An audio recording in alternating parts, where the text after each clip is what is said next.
Curling Alberta's 50-50 supports grassroots curling with a jackpot of at least $100,000. I know! Brace yourself. Join us aged 18 plus in nurturing these future curling stars. Support grassroots curling with Curling Alberta. So you're a pizza person, but you're married to a wing person, and your kids are salad people? You can't pick your fam, but with over 50 menu items to choose from, you can make them all happy. Order today and enjoy Boston Pizza at home.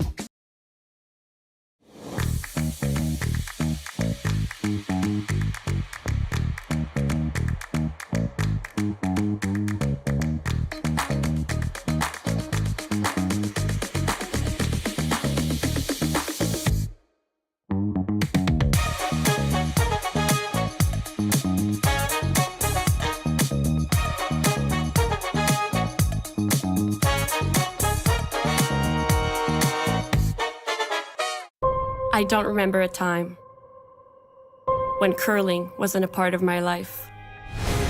When I wasn't putting in the sweat and hard work to be the best that I can be. Clocking in the time, the effort to practice day in, day out. Curling is more than just a game. It's a family, a community. And when it's time to play, I know I'll be ready. Hardline, supporting hundreds of our next generation athletes.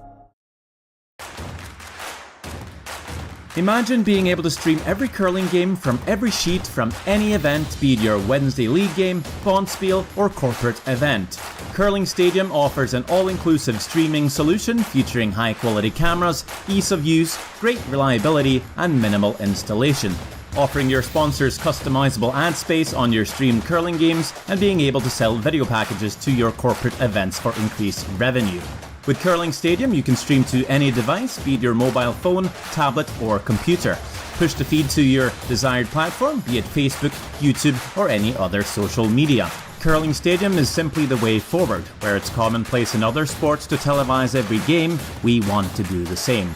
Curling is a global sport, and it's time it gets the coverage it needs. Make your curling club the next Curling Stadium.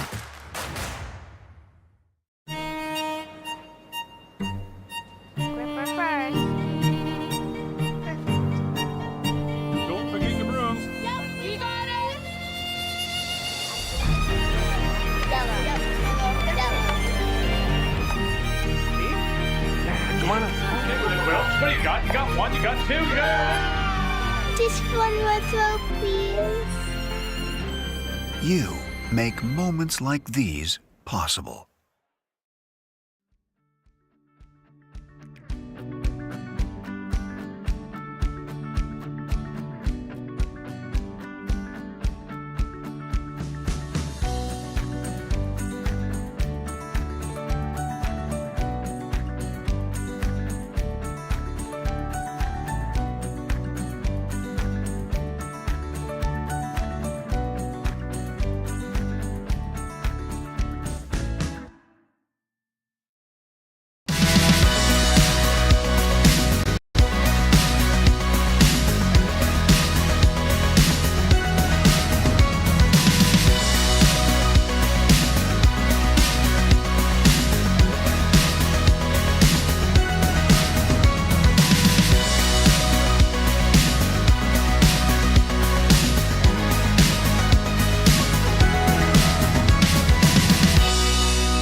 Hey Ben, what's the Aztec Safety online e-learning website again?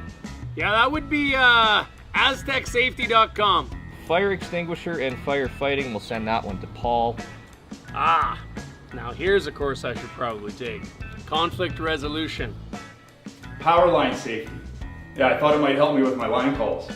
Did you know this Aztec website has over 100 safety courses? Jeez. Aztec Safety online course. Ground disturbance. Could have used that a few seconds ago.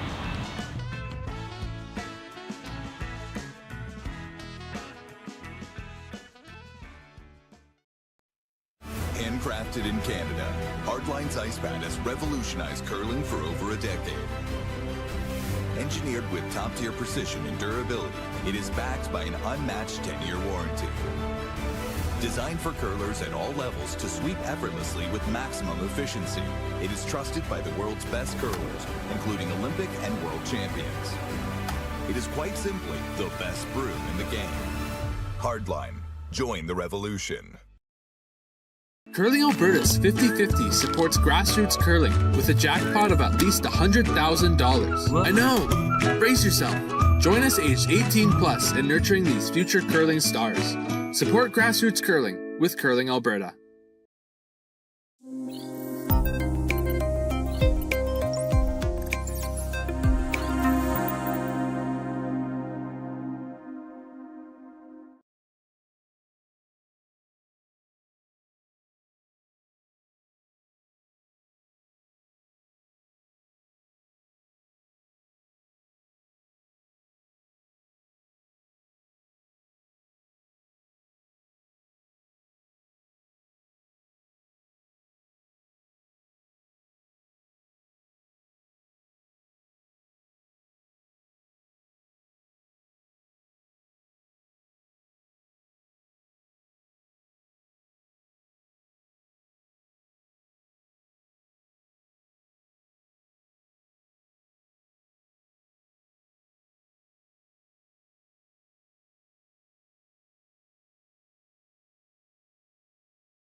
Curling Alberta's 50-50 supports grassroots curling with a jackpot of at least $100,000. I know! Brace yourself.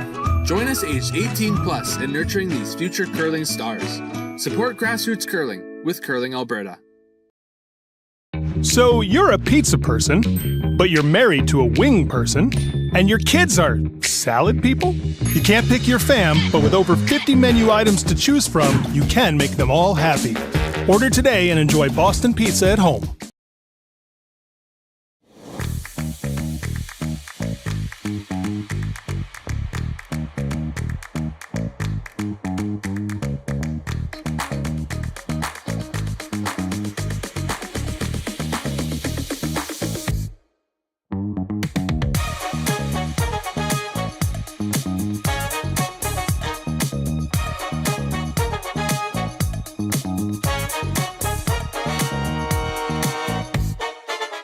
I don't remember a time when curling wasn't a part of my life. When I wasn't putting in the sweat and hard work to be the best that I can be. Clocking in the time, the effort to practice day in, day out. Curling is more than just a game. It's a family, a community. And when it's time to play, I know I'll be ready. Hardline, supporting hundreds of our next generation athletes. Imagine being able to stream every curling game from every sheet from any event, be it your Wednesday league game, bonspiel, or corporate event. Curling Stadium offers an all-inclusive streaming solution featuring high-quality cameras, ease of use, great reliability, and minimal installation. Offering your sponsors customizable ad space on your streamed curling games and being able to sell video packages to your corporate events for increased revenue. With Curling Stadium, you can stream to any device, be it your mobile phone, tablet, or computer. Push the feed to your desired platform, be it Facebook, YouTube, or any other social media. Curling Stadium is simply the way forward. Where it's commonplace in other sports to televise every game, we want to do the same. Curling is a global sport, and it's time it gets the coverage it needs. Make your curling club the next Curling Stadium.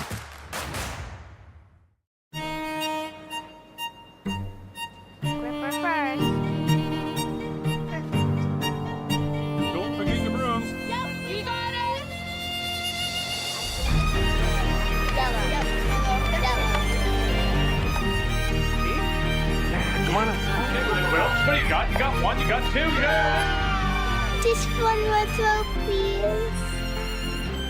You make moments like these possible.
Hey Ben, what's the Aztec Safety online e-learning website again?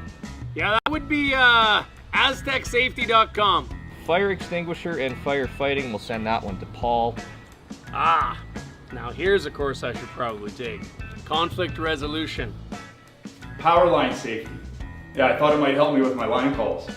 Did you know this Aztec website has over 100 safety courses? Jeez. Aztec Safety online course. Ground disturbance. Could have used that a few seconds ago.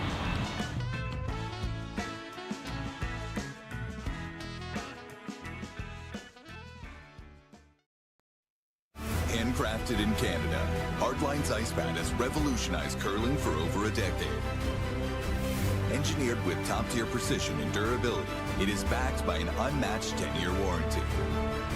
Designed for curlers at all levels to sweep effortlessly with maximum efficiency, it is trusted by the world's best curlers, including Olympic and world champions. It is quite simply the best broom in the game. Hardline. Join the revolution. Curling Alberta's 50-50 supports grassroots curling with a jackpot of at least $100,000. I know! Brace yourself. Join us aged 18 plus in nurturing these future curling stars. Support grassroots curling with Curling Alberta.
Congratulations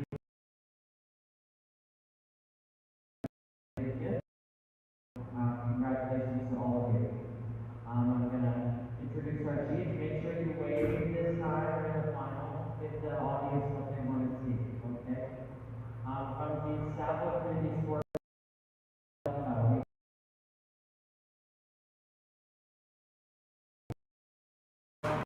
Crestwood and Sherwood Park Garden Clubs, Team Colors Track.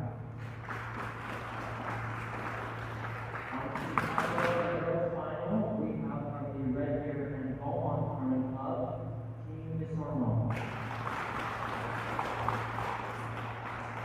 And finally, from the Northville and Crestwood Curling Clubs, Team Yurko.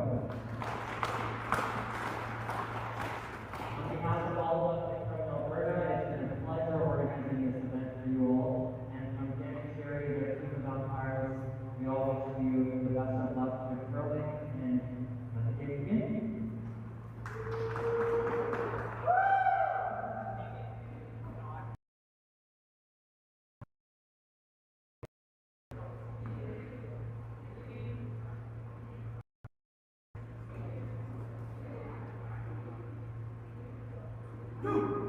Okay.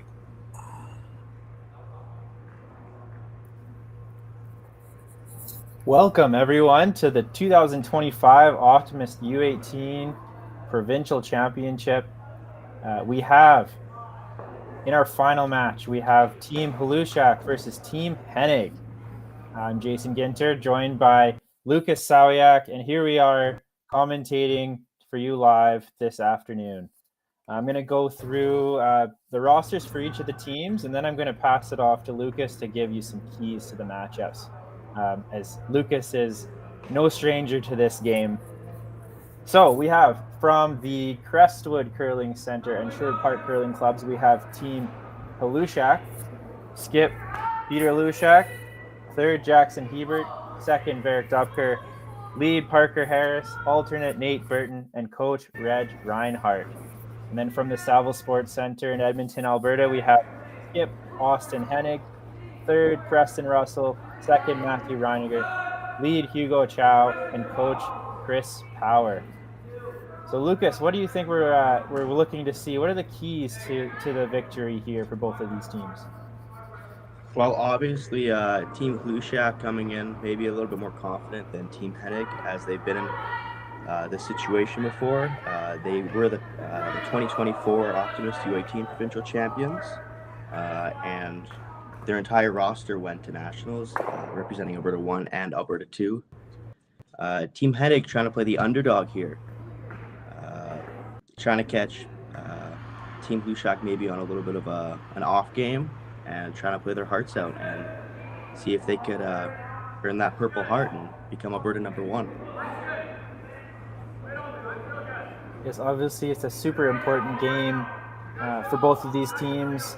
They will be both going to the Nationals in Saskatoon in February. However, this is a chance to cement your place in history as a U18 provincial champion, to earn that Alberta 2 or Alberta number 1, wear the blue jackets at the Nationals, earn your crest, and have that banner at the end of the year. So a lot on the line here. And I think I guess just this morning, being able to play that semifinal matchup, Team Hennig came out firing. They had a fairly defensive strategy, but they executed super well, especially Skip Austin Hennig had a couple of game-saving shots to propel them from the semis into the final. So a bit of an advantage being able to curl already today for Team Hennig, but like you said, they will be the underdogs going into this match, as Team Halushak has dominated U18 play this season.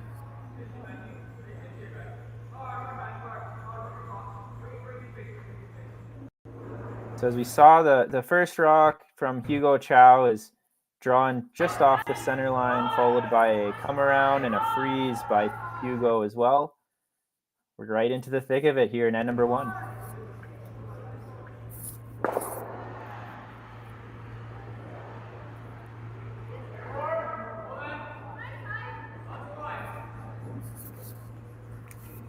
So these two teams would have played each other twice before, once in round robin play and once in the 1 versus 2 page playoff game.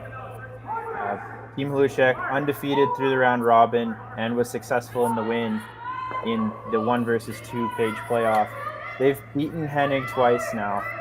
As they said in Miracle on Ice, sometimes you might have a chance to beat them 1 out of 10. Here it is, Team Hennig hoping this is the one.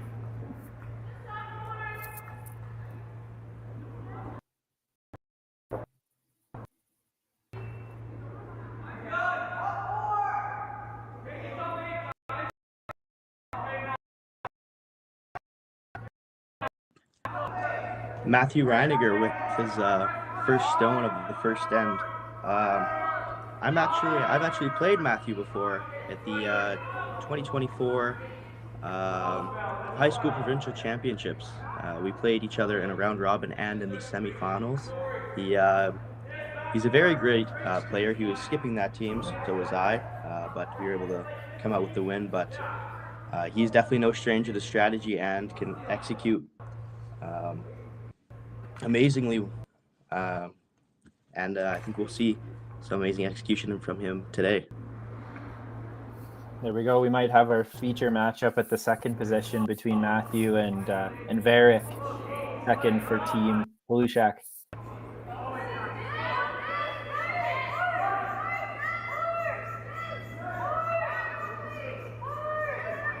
Varick is throwing the intern draw. Looks like it's just coming a bit deep. Chaps off the yellow and rolls to the middle of the 12-foot. First break for Team Hennig. So we talked about this a bit this morning with featuring Team Hennig versus Team Duncan. Team Hennig, they've been curling together all year, at least the three of them, on a U20 team with Kieran Shannon, with Team Shannon. And the three of them, they've been lead, second, and third throughout most of the year. They've been able to move up one position, or I guess change one position to second, third, and skip. And looks like they've really grown into these roles, obviously getting to the U18 provincial final. And then we have Team Hlushek, who have been playing mainly in U20 events throughout the season, scattering in a few men's events and one U18 event. It's nice. Both of these teams have not only been playing in the U18 category, but playing up a little bit. And maybe that might be the reason why they're here in the finals today. Great come around again by Matthew Reiniger. It's putting the pressure on Team Hlushek early. Oh, definitely. Now, Varick Depker has to make this double peel, or else Team Hennig can potentially sink another one under, or just continue guarding for the rest of the end. Just coming up a little bit wide, they're missing the crucial guard that was guarding both of them, which gives Team Hennig an opportunity to Christmas tree one around top 12, or even sink a high guard, or even just freeze on the one that Matthew just threw. Now, listening to a post-game interview featuring Peter Hlushek and Jackson Hebert after the round robin was over, we had our social media man, Raymond Vanstone, conduct some interviews, and it was very much to the tune of jobs not finished for Team Hlushek. They were happy with their 7-0 record. That was their main objective through the round robin. And into that 1-2 game. Now that they won the 1-2 game, they know they're going to nationals, but that's not what they were there for. They're here to win this provincial championship, and so there is a lot on the line for them.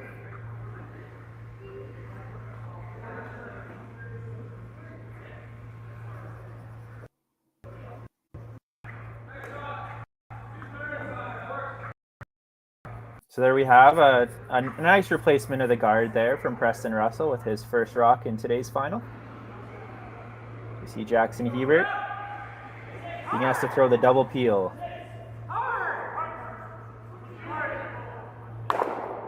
He gets both rocks away, leaves his shooter in play as a guard. See if Team Hennig can just simply replace that second guard.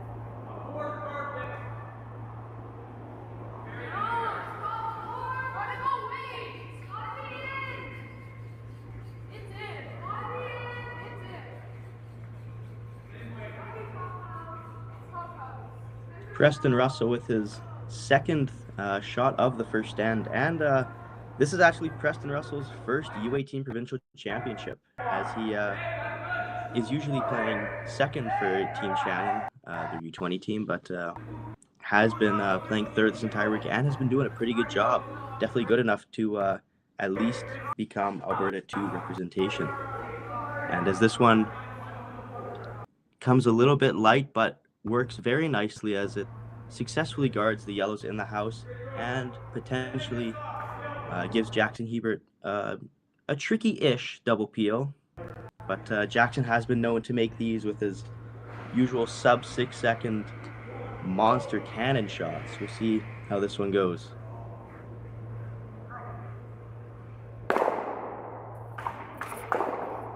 All right, so you threw it hard enough to make the bank shot, but unfortunately that doesn't count in curling. Just jams that rock right on the other one, leaves that yellow center guard in play. Still advantage Team Hennig here in end number 1.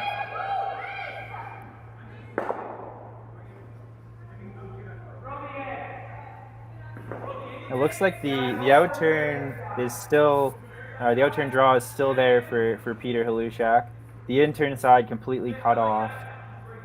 What do you think Austin is thinking about here with his first stone in end number 1? Well, potentially what Austin's thinking is not to throw up a high guard, but to sink another one in top 4, put a little bit more pressure on Peter, forcing Peter to try potentially a run back triple to get him out of a little bit of a pickle right now. And if Peter's unsuccessful with that, Austin might just be able to put up another guard or even put another one in the house to put an immense amount of pressure on Peter, and potentially might have to play a shot which will just give up a steal of 1 or a steal of 2. Yes, I guess the strategy this morning, Team Hennig, was very defensive with an obvious change in tactics now for the first end. Going at it early. Maybe they tried the defensive strategy in game 1 and game 2 and it didn't work out too well. Seems like Team Halushak has been, they were okay starting early, but they saw a point in the end where they needed to bail. And they've tried to bail for the rest of the end here, just haven't done so successfully.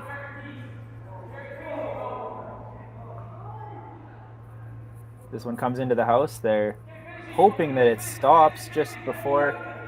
Oh, there we go. We're getting a little extra curl. It just bites the top of the 8-foot, half buried behind that center guard. Just a fantastic result.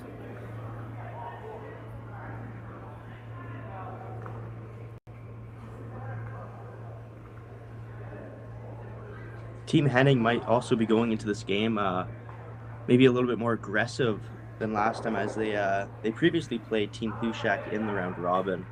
And they had them hooped for the first 3 ends, potentially with a more aggressive strategy. And they might be trying to replicate those initial 3 ends for this entire game. So we'll see how this game pans out with potentially this new strategy. I like that. There's a bit of familiarity now between these two teams, having played each other twice already this week. They know one another. They know their strengths. They know their weaknesses. This one, just ticks the center guard. Leaves Team Hennig lying 2 in the house, buried behind a top 8 stone, and an opportunity to just plug that up. We see the first coach interaction now. As teams in the U18 division, they are given 1 interaction per end at the U18 level. In this interaction, essentially, they're able to speak with their coach that's seated just on the backboards there. The coach can have any input up to 60 seconds per interaction. However, their time clock that still runs. So, they can't just, use the interaction every end and think that they'll stop the clock. Teams are given 34 minutes of thinking time instead of the initial 30 minutes of thinking time. So they're able to use that 4 minutes essentially for their interactions.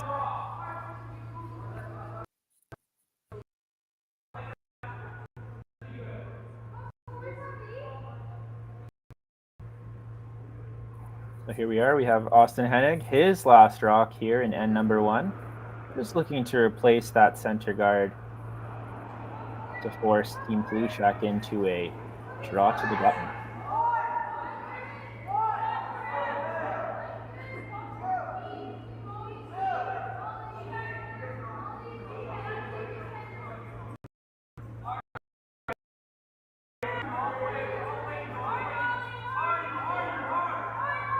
appears this rock is just a little bit wide, but the sweepers are going hard to carve it over, and they are successfully able to fully guard the one top 8 foot, giving Peter an interesting little predicament, either trying to attempt the tricky double or draw the pin, and he elects to try the double.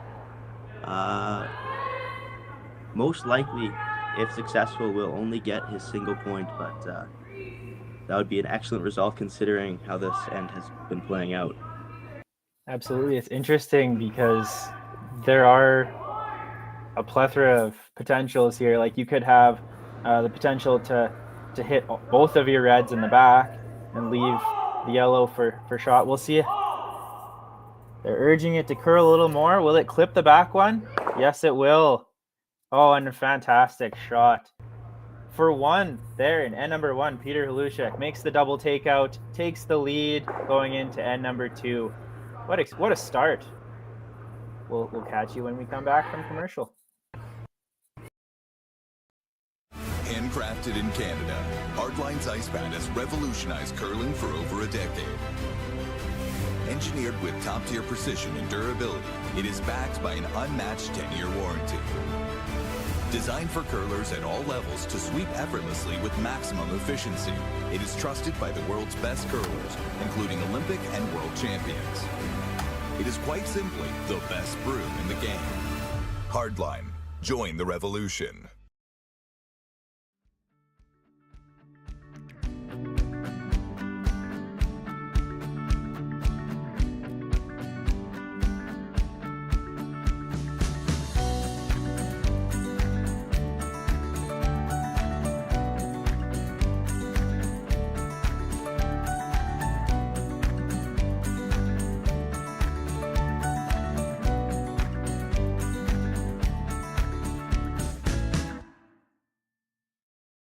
Curling Alberta's 50/50 supports grassroots curling with a jackpot of at least $100,000. I know! Brace yourself. Join us aged 18 plus in nurturing these future curling stars. Support grassroots curling with Curling Alberta. Welcome back to the 2025 U18 Optimist International Provincial Championship here in the Leduc Curling Club. We have Team Hennig with Last Rock now throwing the yellow stones after they have successfully forced Team Halushak to 1 point in end number 1. Quite an interesting start to the game. We had not the sharpest of beginnings there for Team Halushak. An undercurl on a guard from Team Hennig and a fantastic double takeout as we finished end number 1. So we look back, here's a nice replay of Peter's last one. Just urging it to curl, just clips that one enough and leaves that red rock sitting in the back of the 8 foot to score their single.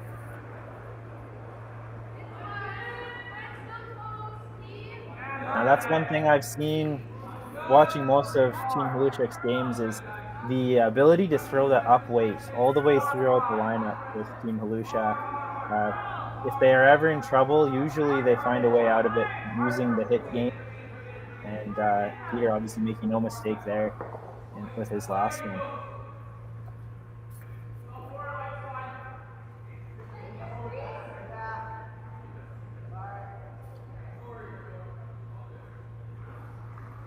A real end saver that Peter made last end. Hugo Chow coming up a little bit light here on a come-around attempt. Based off the first 2 rocks of the second end, we might see a little bit more of a clumped-up end, just like last one. Maybe some run-backs, peels being played, and some tricky freezes and draws also being attempted. Parker Harris being asked to throw the come-around draw. Sweepers have been on it the whole way, trying to get it into the house. And what a great sweep by Jackson Hebert and Varric Dopker. Just fighting the top of the 8 foot. Now this might be a good time to present to you the paths to the final. So through the round robin, after round robin play concluded on day number 3 of U18 provincial action, Team Halushak had a 7-0 record.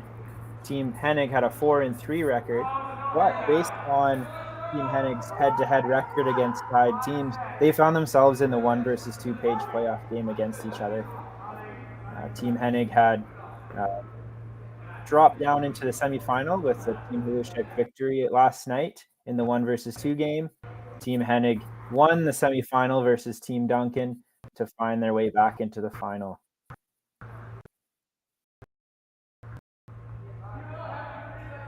And here we are at number 2.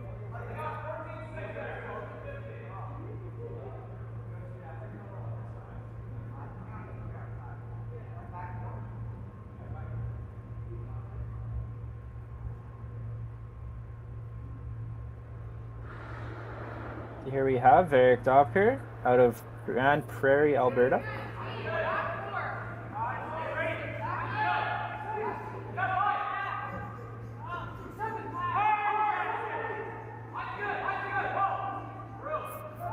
Being asked to throw the come around draw.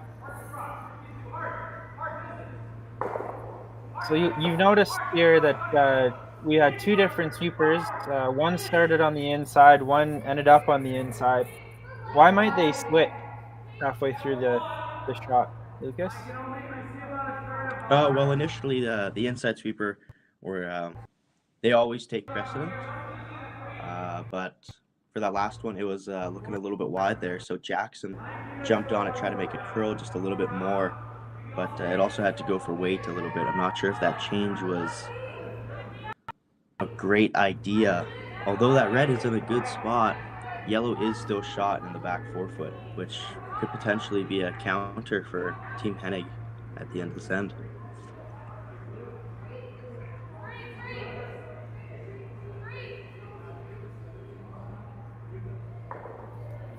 Looks like we have a coach interaction earlier this end than last. Coach Chris Power out talking to Austin Hennig, saying, hey, this is a chance to bail. We're in a bit of trouble early. Let's see if we can rearrange some of the stuff in front of the house to make it a little more advantageous for ourselves. Looks like he's trying to hit the yellow one into the other red that's positioned on the center line. We saw Matthew Renninger make a couple of great shots in the first end. He's being asked to throw a run back here. And Preston Russell on it early. This one's curling. This one's hitting the red guard.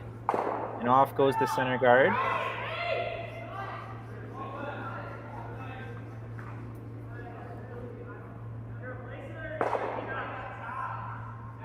Although not the desired outcome they were looking for, it does work out. It does clear a guard that was on the center line, exposing the top 12 guard or top 12 red rock that they were trying to hit, which will most definitely come into play as Team Hlushek's attempting to tap it back just off nose and potentially freeze right on that yellow one. A very, very tricky shot here for Eric Doppker.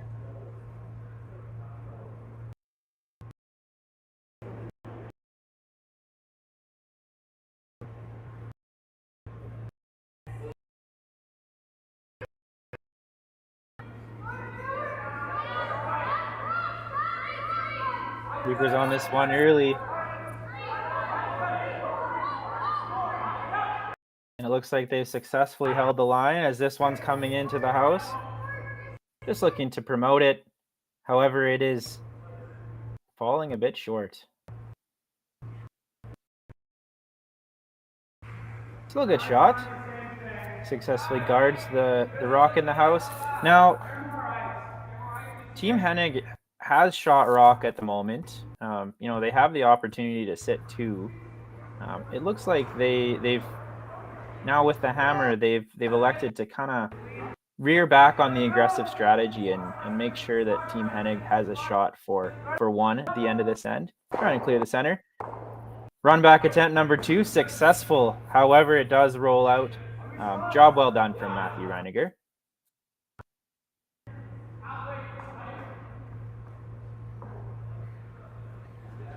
Although it pushed the red one shot in the top forefoot, it is fully exposed and definitely hittable for Team Austin Hennig and can potentially hit and roll over underneath the corner guard that they've created for come shot 2. Jackson Hebert attempting to draw one in here, top 4 potentially, but it does look like it's a little bit wide. Maybe going for a guard attempt now, just trying to carve it over. Parker Harris on the dig. Does end up just barely biting top 12 foot, allowing Team Hennig to double and potentially roll a little bit behind the center guard, getting shot 2. Really important there that they were able to guard that outside portion of the stone. If it did over curl and guarded on the inside half, it would leave Team Hennig a chance to just kind of hit and roll towards the corner guard. So definitely guarded the right side there. And I think as the game goes on, Lucas and I will be discussing tolerance on a few shots and the pro side miss. And that was absolutely the pro side to make that shot, and it wasn't a miss; it was a make. What a great spot there, and great management by the sweepers.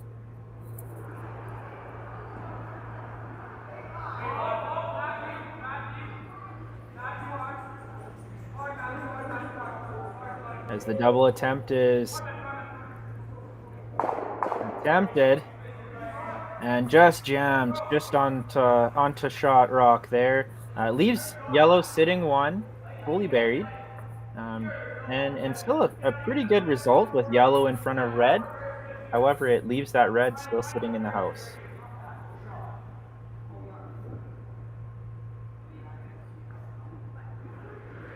Jackson Hebert now asked to draw around the other side, potentially getting shot top 4. A very tricky shot, as not a lot of teams have been out this far, and especially on this path. Does appear to be a little bit heavy. Sweeper's not touching it at all. Parker stopped walking with it. Austin on the sweep, trying to get it out of the house, and successfully squeaks out. Not a very great shot from Jackson Hebert, but still lies them in a not terrible situation. Yeah, just an unforced error there from Team Halushek.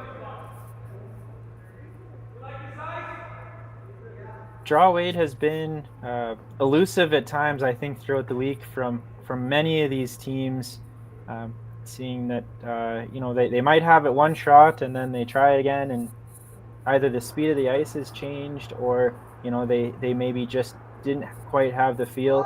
Jackson will have the rest of the game to find that feel, but he's hoping to find it sooner than later.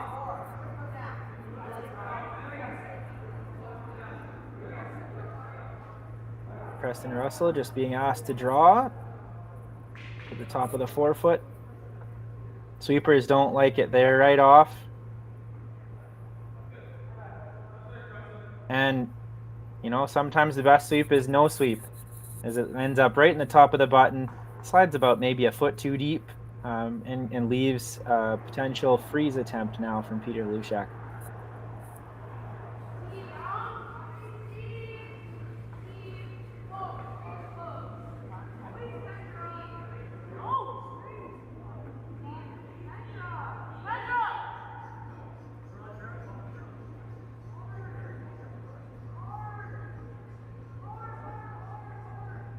So I'm hoping the sweepers learn something from Jackson's throw and that last draw attempt by Preston Russell to give them to give Peter some feedback on the speed of the ice here.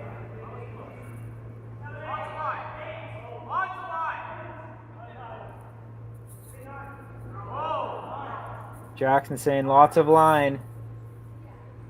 And you have Barrick curling to sweep, or sweeping to curl. It looks like it's just sliding a bit deep, chaps off that yellow, and rolls to the back of the 8-foot. Team Halushak not too happy with that result.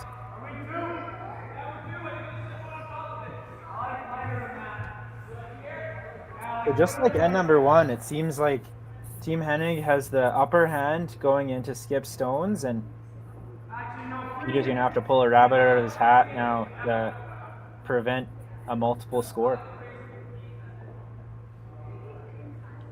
Although Team Halushak seems to be in a little bit of a sticky situation, I've seen Peter play some crazy hero shots, and he might have to play the nose run back on the centerline guard or the yellow-red combo double triple. for his last. Oh, there they are, really tricky. He's been making some incredible shots this year and last year. You know, there's something to be said for those hero shots, and sometimes the skips tend to be more likely to make the combo shots, the shots with many words, the hits and rolls, the run backs, and the draws through the port rather than the simple shots. Now, I'm not saying Peter is one of those skips, but yes, I have seen him make those shots before too. And Austin's going to have to make an effort to make Peter make one of those big shots in order to prevent the multiple. Looks like he's just trying to draw top four again. We saw Preston make that one touching the button early. The pattern has been heavy on the back.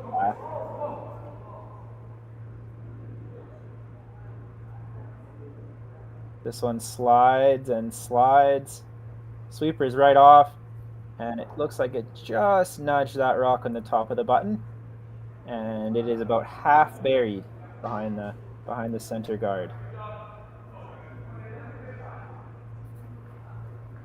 Looks like Peter's first instinct is to throw a bomb, try to clear some of these yellow rocks out of the way.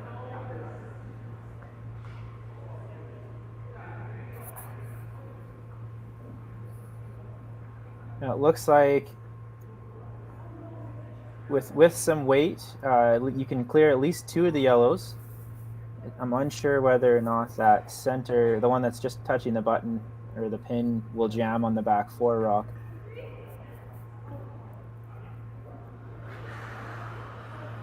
Here we go, Peter Lushak. Jackson hoping it curls. He's got a piece of one, gets two, and it just jams on the rock in the back eight. And it's close. Maybe sits for shot, might be second shot. Like, based on the call here, Austin feels as though he is shot rock. This is likely to be a draw to the 4 foot for two.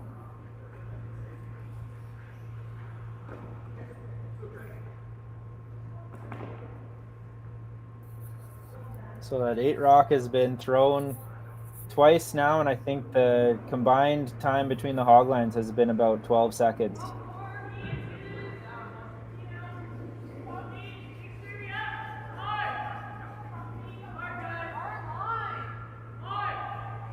Here we are, Austin Hennig just looking to match his last throw. Draw to the tee line for 2 points.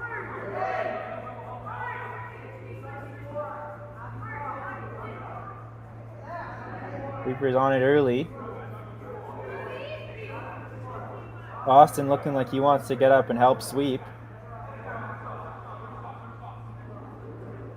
Oh, he is. And there we are. They're sweeping it. It needs a piece of the 4 foot, and they've made it. Great sweep from Team Hennig. And Austin Hennig and his team have scored 2 points here in the second end to take the lead after 2. Team Hlushak will have the hammer when we come back.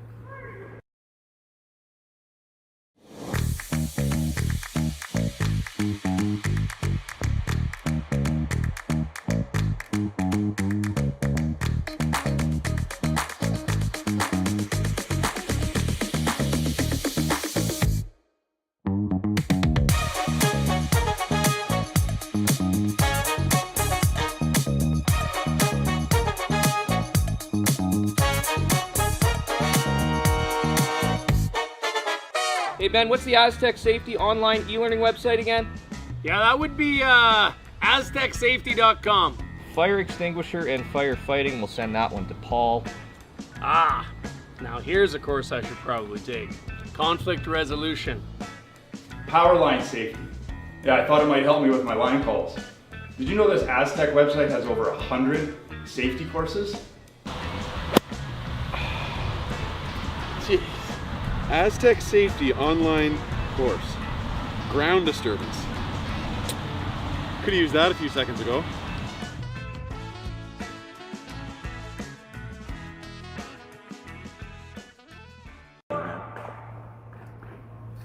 Welcome back to the 2025 U18 Optimist Alberta Provincial Championship.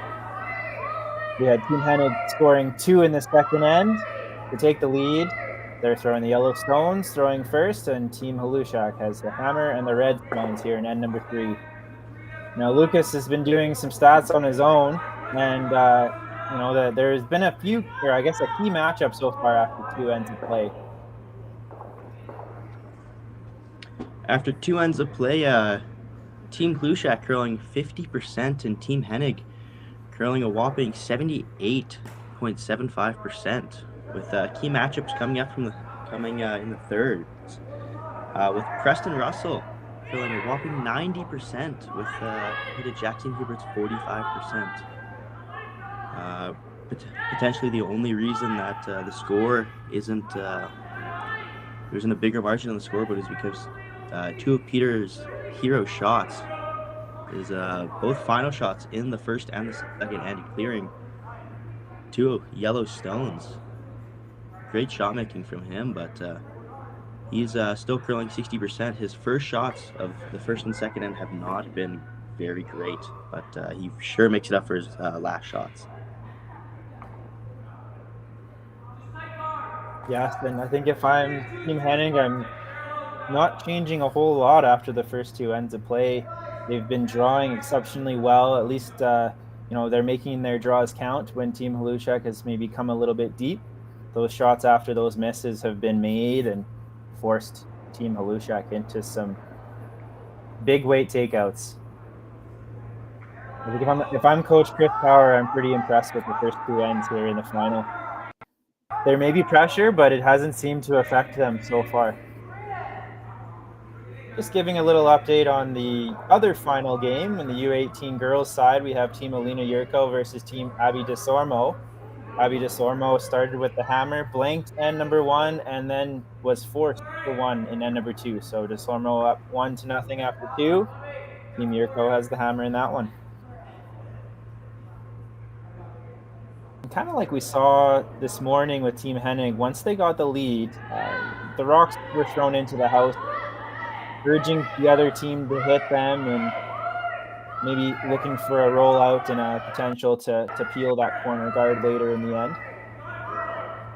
Peter must have watched that game, and so he's ignoring those 2 and electing to draw right around the corner guard instead.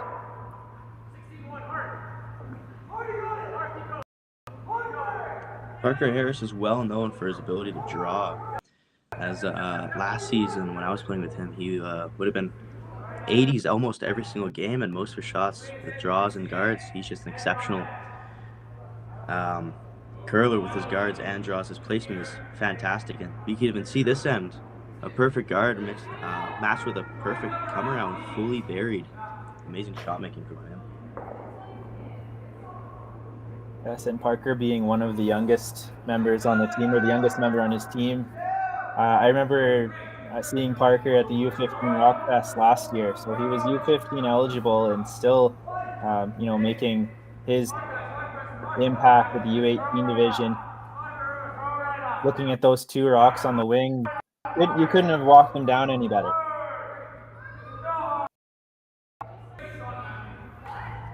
And there we are. Austin saying, "Great shot, man," as the guard goes up. Looks like it's guarding half of either stone. Does leave a little piece exposed for Peter Halushak to hit this rock and roll behind that corner guard. Something to be said for positive skip. Rewarding your team for making shots and putting your team in good positions, at least mentally.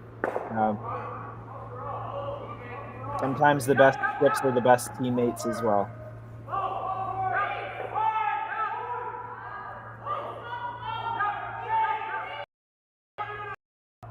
This one comes in. Jackson's being asked to curl it, and it's just sliding a little too far. So maybe a bit of a mismanage there as that hit and roll rolls all the way out of the rings.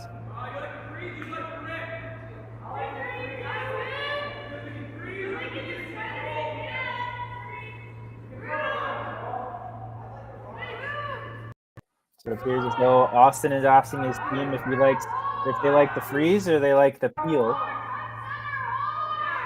Seeing a little more opportunity with the peel and I think more so the run back. So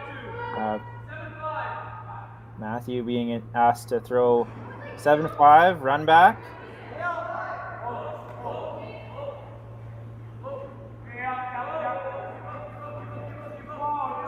Just not curling enough. Does get the peel, eliminates that corner guard, and leaves Team Halushek sitting one in the house.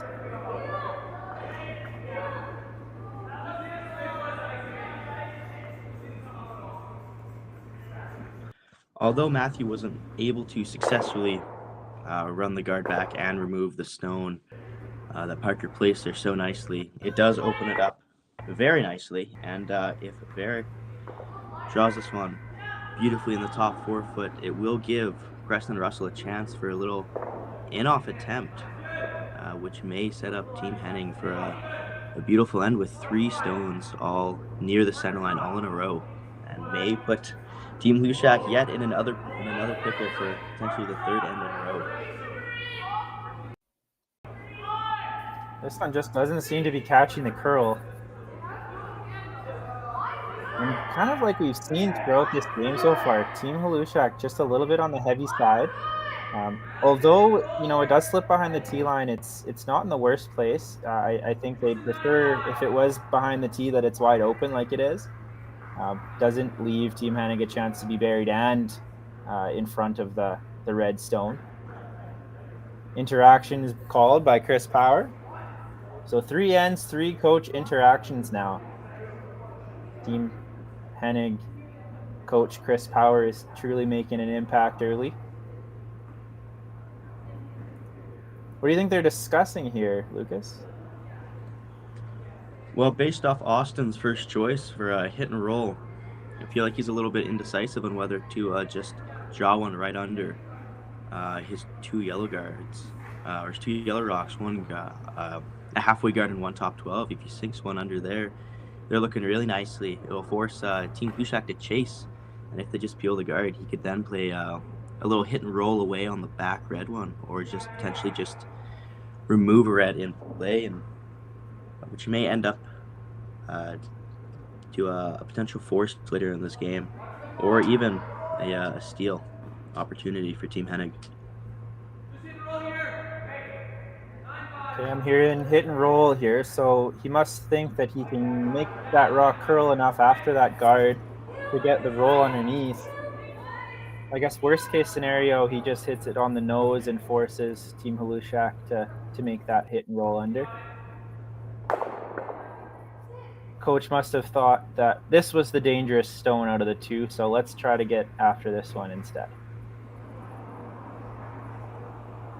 A little more precise, but as we heard, Preston Russell is curling 90% after 2. Maybe let's take advantage of that. Looks like it needs some curl. Gets by the guard, a little more curl as Renninger sweeps, and just right on the nose.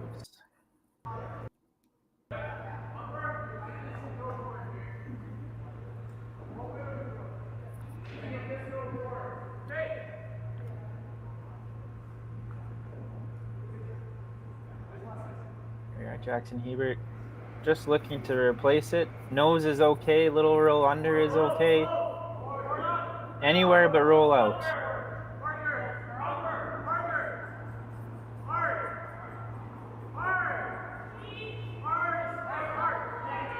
And a great sweep from Parker Harris. Makes contact with the yellow, rolls towards the wing. And it does just roll out of the ring. An unfortunate mistake there again from Jackson Hebert early in this game. Yeah, a very critical miss there, as it does give Team Hennig an opportunity to hit the red winger that Parker placed there and potentially get a nice roll into the center, which will set up, as mentioned earlier, a steal opportunity, or at the very least a force opportunity for Team Hennig.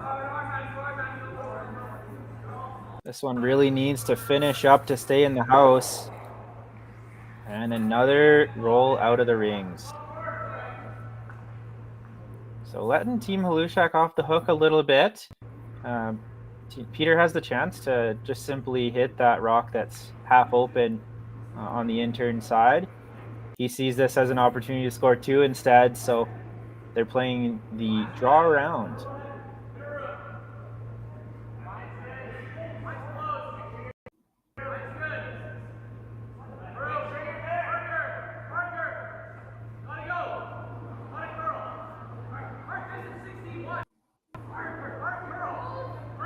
Hearing a lot of communication on this one coming from between the sweepers and the line caller. They do get that for shot stone. Looks like it is edge on edge, maybe eighth of a rock buried behind that off center guard. Weight was good, just needed a little more curl.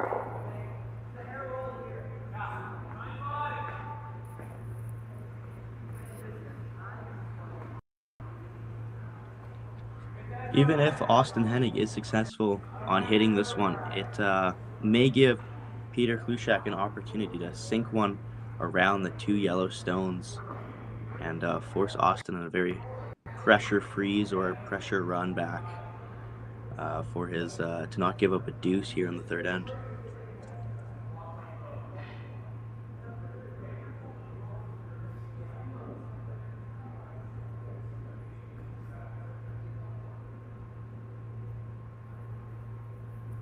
Here's Austin Hennig, his first rock in end number 3.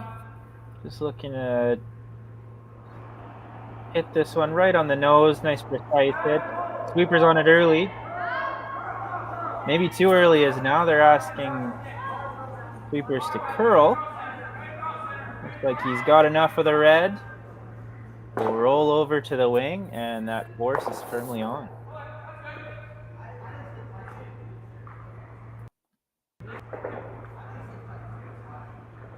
It's very nice to see Team Hlushak has a plan. You know, they see that off-center guard. They don't see a ton of risk of the steal and isn't afraid to attempt to get that deuce. You know, playing those draw shots, you see a lot of young teams, they see a rock in the house, they're more inclined to hit it. This team is showing its maturity. Playing the draw, trying to force Team Hennig to make a tough shot to earn that force.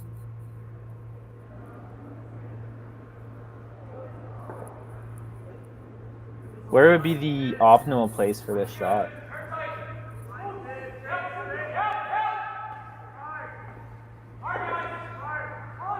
Sorry, Brendan, I didn't really get that.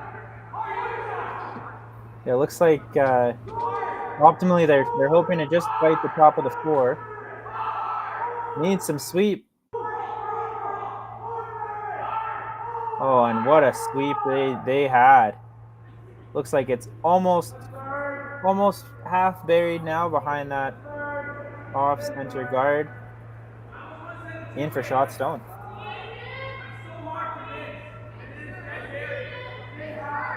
We haven't seen Peter Hlushak throwing many draws yet this game, and it's nice to see when he needs to, he's A, not afraid to throw the draw, and B, able to successfully get that one in the top of the house. Austin Hennig here trying to pick out the redstone that Peter just threw. The same path that Peter threw his amazing double in the first end. And we've seen from multiple previous shots that it has been running a hair bit straight here. And with that ice, it does seem like he's throwing hack weight at it, potentially trying to stick around in the side 8-foot and try to give Peter a pressure draw for his single, for his last. Yeah, interesting. You could see half of the red stone, but you can also see more than half of the yellow stone. You know, I guess it's dealer's choice. He just threw this path. Like you said, it is pretty straight. He needs to get this one all the way to the other side of the center line. Sweeper urging it to curl. And just goes by. As there you have it, Peter Hlushak forcing Hennig into his first miss of the game. And it's going to show up onto the scoreboard. Open draw for 2 now for Peter Halushak.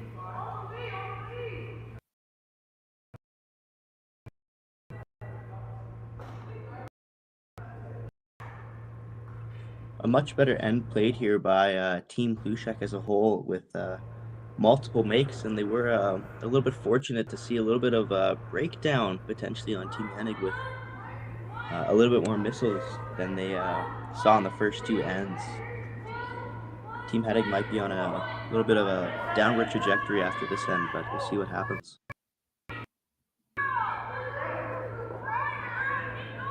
Looks like Team Halushak just needs to get a piece of the 8-foot for 2.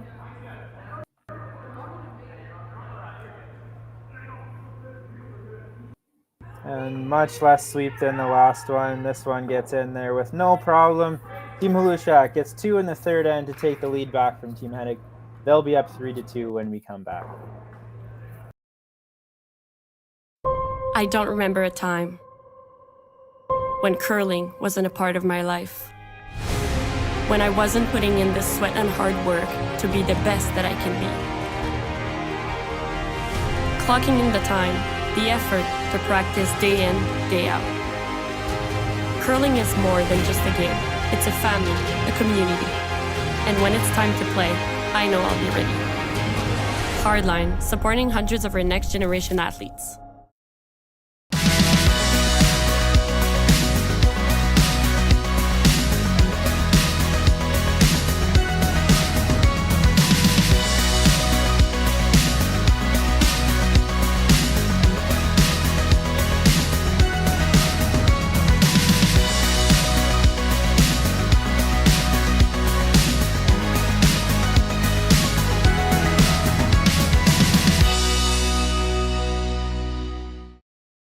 So you're a pizza person, but you're married to a wing person, and your kids are salad people? You can't pick your fam, but with over 50 menu items to choose from, you can make them all happy. Order today and enjoy Boston Pizza at home. Welcome back to the Leduc Curling Club 2025 action of the U18 Alberta Provincial Championship. I'm Jason Genter with Lucas Sawiak here in the booth.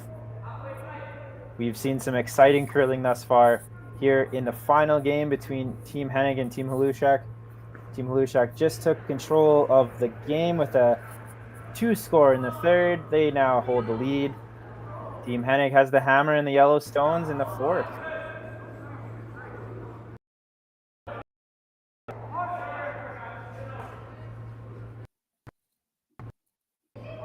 I have a bit of an update on the women's game. The U18 women's final. Team DeSormo had the final, I guess the bye to the final through the 1-2 game. They didn't play this morning. Team Yurko did play this morning, and that might have led them to the potential to score 4, as they did. They scored 4 in the 3rd end to take a 4-1 lead. So we have 4-1 now. Team Yurko over Team DeSormo.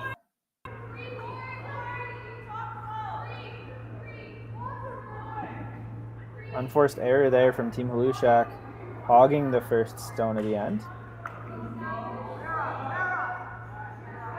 Now, you've been in this game before, Lucas. What are your thoughts going into a final in the U18 category? I guess Team Halushak, they've been here before. They've been in a lot of final games before. Team Hennig, maybe not so much. Maybe just map out what these two teams are thinking going into this game. Well, as aforementioned, Team Hlushak might be feeling a little bit more relaxed, but also a little bit of nervousness and butterflies coursing through their veins, as this is a provincial final, and the winner will get the Purple Heart and and will be represented as Alberta 1. So Hlushak may be feeling a little bit more relaxed, but based on the way this game has been going, they might be feel a little bit more stressed. Team Hennig on the other side, going into this game, I bet they're extremely nervous, but based off their execution and shot making abilities, they might be feeling a little bit better. And currently in a scoreboard or a theoretical tie, I think they're in a very nice placement better than I think they thought they would be in. But as they continue playing amazingly, I feel like the scoreboard will maintain similar values or similar differences throughout this entire game, and then we'll see a little bit more aggression in the later 7 and 8 ends. Yes, it's nice to see after the first two matchups ending early with Volusia taking the wins. It's nice to see this one staying tight, at least early in this game. A unfortunate mistake there as it just touched that rock, and the no tick zone has been used. And so no tick zone meaning if that rock is touching the center line, it cannot be ticked until the sixth rock at the end and ticked by the opposition. So if the opposition ticks that rock off the center line, then that rock is just simply put back where it was, and in this case, the yellow stone was removed from play. So we have a miss early from lead Parker Harris hogging that stone, and then another miss there from Hugo Chow.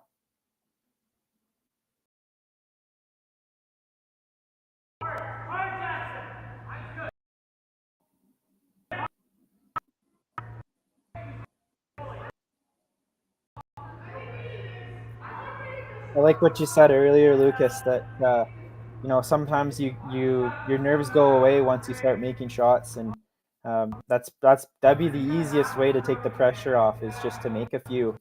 You settle in pretty quickly after you get that first make, and then you're not thinking as much about the what if you miss. It's just let's attack it and let's make that next shot. So I think that's what we've seen out of the majority of Team Hennig. Looks like Team Halushak has made that draw around.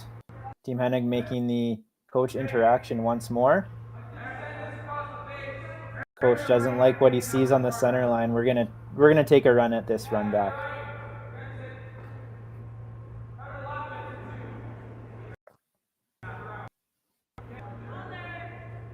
We've seen Matthew make at least one of these already this game. Looking to do it again. Just clean up the mess on the center.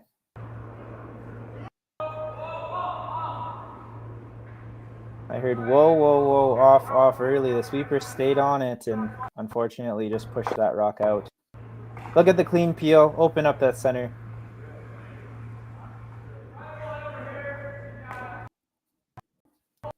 Now Team Halushak with the lead.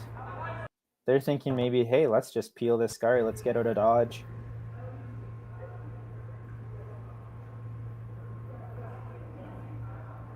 But I like what he's doing here. He's not trying to just peel the rock out. He's thought at least about the ability to hit and roll into the rings. Keep that force in play. This is when tolerance comes into the equation, though. It's okay to just rip it out and roll out. It's not okay to nose hit. So I'm hearing curl for a piece. He's got a piece. He's got a piece of his own as well. And just rolls. So it's just biting the top of the house. Mission accomplished.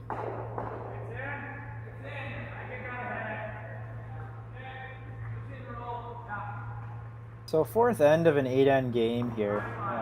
Going into this end, you might, you see even ends. You might say, okay, well, let's try to score. I'm a little bit, I guess, confused as to this strategy here in this end. Not really seeing a lot of urgency to get that point. They're okay with the blank. I don't know. It might just go into the whole David versus Goliath mindset that we'd have. Let's just try to keep this game close. But I think Team Hennig, they've been out curling Team Halushak. I would have been more apt to play a little more of an aggressive game. Yeah, for sure. Especially based on, again, like you said, the percentages. The lead and second on Team Hennig have been out-curling the second and third of Team Hennig have been out-curling the second and third on Team Halushak by a fair margin. I believe that's where Team Hennig can get that little advantage and set up a very nice end and force Peter to make more hero shots. He's really good at making them, but eventually he will miss. Here we have Austin Hennig requesting the hit and roll over to the wing.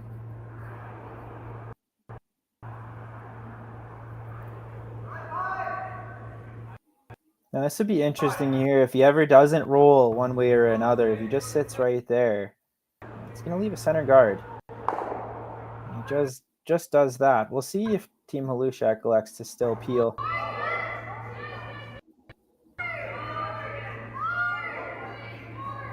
This will be interesting. We'll see how high that guard needs to get before maybe the draw is called instead.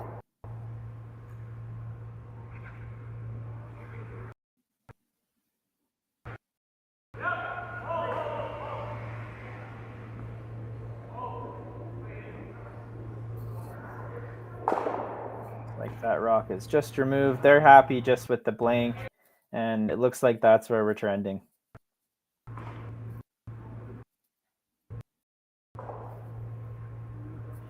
So Lucas, you have a history with a lot of these players on the sheet today. Can you give me a bit of a background on some of these teams and your experiences with them?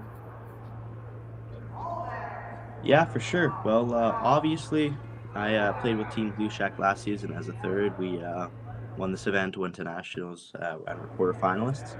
But the second and third, Varick and Jackson, they were skipped by Jackson actually, as he moves down to third this season. But last season, they lost in the finals in this event. Still went to nationals. Where Alberta 2 lost in the quarterfinalists, and we actually played them in the 5-6 game with us coming up on top. That was a little bit of a fun game with Parker Harris skipping that game. Had a little bit of fun in that last game. Also pulling Rhett Whitmire for that one as well. But going on the other side, as I mentioned earlier, I have played Matthew Reiniger in the high school provincial championships in the semifinal and round robin. Hugo Chow, I believe he played with Team Schoenhart last year. We also played against him. He's a pretty good lead. He loves talking. He brings meaningful insight to everything. He cheers everyone up. He's just an overall great guy. Preston Russell, he played mixed high school provincials last year. Lost the provincial final to Rhett Whitmire, but I've chatted to him a little bit. He's a really nice guy, really great guy to talk to. Just an overall amazing guy, a talented curler. And then Austin Hennig used to curl with Team Halushak. He's one of the nicest guys I've ever met. He has never said anything bad. He's just an amazing guy with great aspirations for this game. I'm pretty sure he... which university is he at?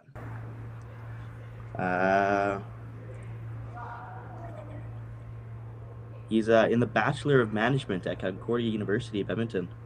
So a little bit of a lucky birthday for him, as he is a first year. But as I said before, he's just a great guy, great curler, and just nothing bad I could say about him. Yeah, and obviously all of these athletes here are super talented, doing what they do and taking the game as seriously as they do. They all work hard. They all have deserved to be in this final game. And Lucas, it's unfortunate that you're not in this game as well, being able to defend your title. But it's nice to see that we have a lot of young players in this event that might be eligible to play in this in the following years as well. We've had lots of success in U18 and U15 categories throughout this event. And then, for the teams that do age up into the U20, I'm sure we'll see some of these teams in provincial finals in the U20 ranks at some point in their future too. Here we are, Team Hennig with the blank attempt in end number 4. Just looking to roll out hard on the sweep. And now just clean it blank and in the 4th. And so as we get into the break here, we'll have a 5-minute 4th end break. Team Hennig will retain the hammer as they approach end number 5. We'll see.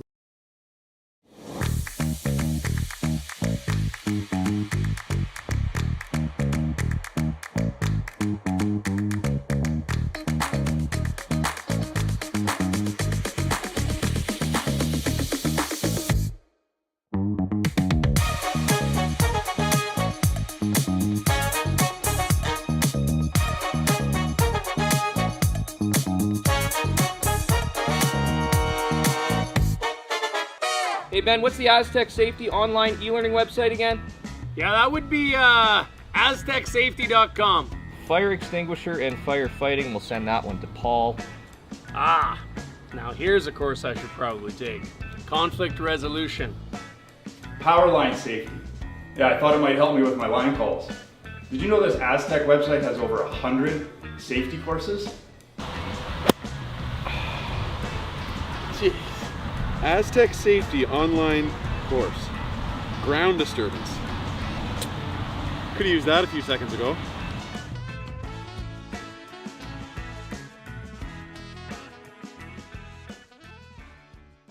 For over 20 years, the Sandra Schmirler Foundation has granted more than $9 million to hospitals across Canada for life-saving equipment for premature and critically ill babies. In the past 4 years alone, $4 million has been granted thanks to the curling community's incredible generosity. The need continues year-round, and with your help, we can ensure every baby has the chance to grow up and become a champion, just like Sandra.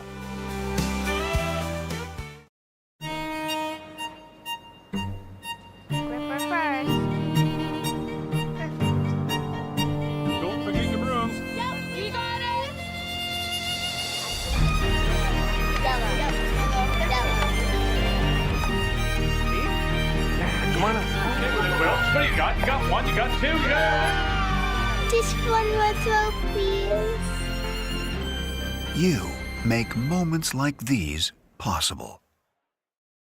Curling Alberta's 50/50 supports grassroots curling with a jackpot of at least $100,000. I know!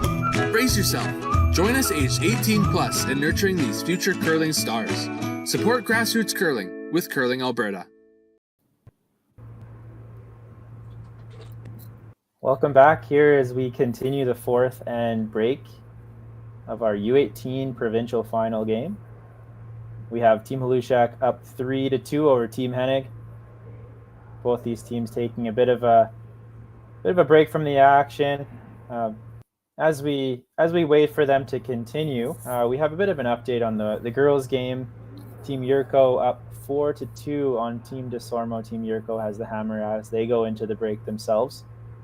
Now, there might be less pressure on these teams now that they both know that they'll be going to the Nationals in Saskatoon in February. But this is a final game, and there is a lot on the line here. You have the ability to put your name in the history books as the provincial champions. Now, you're a provincial champion here in this division. How much would that mean to you going into the rest of your curling career, saying that, hey, I won this event before? Well, obviously it's an amazing thing to accomplish, and another achievement I could add to my resume, which is always nice to have. You also get a little hardware you could be remembered for, and remember your memories that you've had at certain events, like the U18 Provincial Championships. And you also gain a little bit more recognition, which is very nice. Put your name a little bit more out there, which will allow you to get on potentially better teams and slowly move up the ranks, and hopefully potentially go on a team that heads to the Grand Slam one day. So these little achievements early in your career, they go a long way.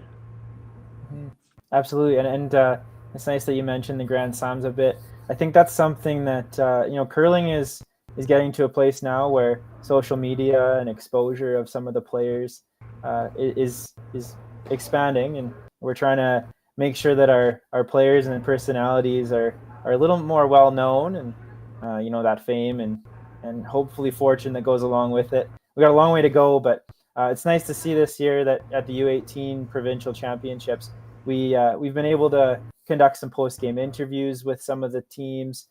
We've had a little media day where we had some pictures and social media content that I think that you'll be able to enjoy throughout the rest of the year, with the help of our assistant championship coordinator, Justice Jakes, and social media manager, Raymond Vanstone with Curling Alberta. It's a nice little touch we've been able to add to the youth events this year. So I wanted to thank Justice. Ever since he came into the fold, this event has gone from good to great, and Raymond Vanstone as well. Everything he touches seems to turn to gold. So pretty impressive having the two of them on board with the championships this year to help our championship coordinator, Michael Latterroot, as he's been a staple at all of our provincial events and done a fantastic job again this year.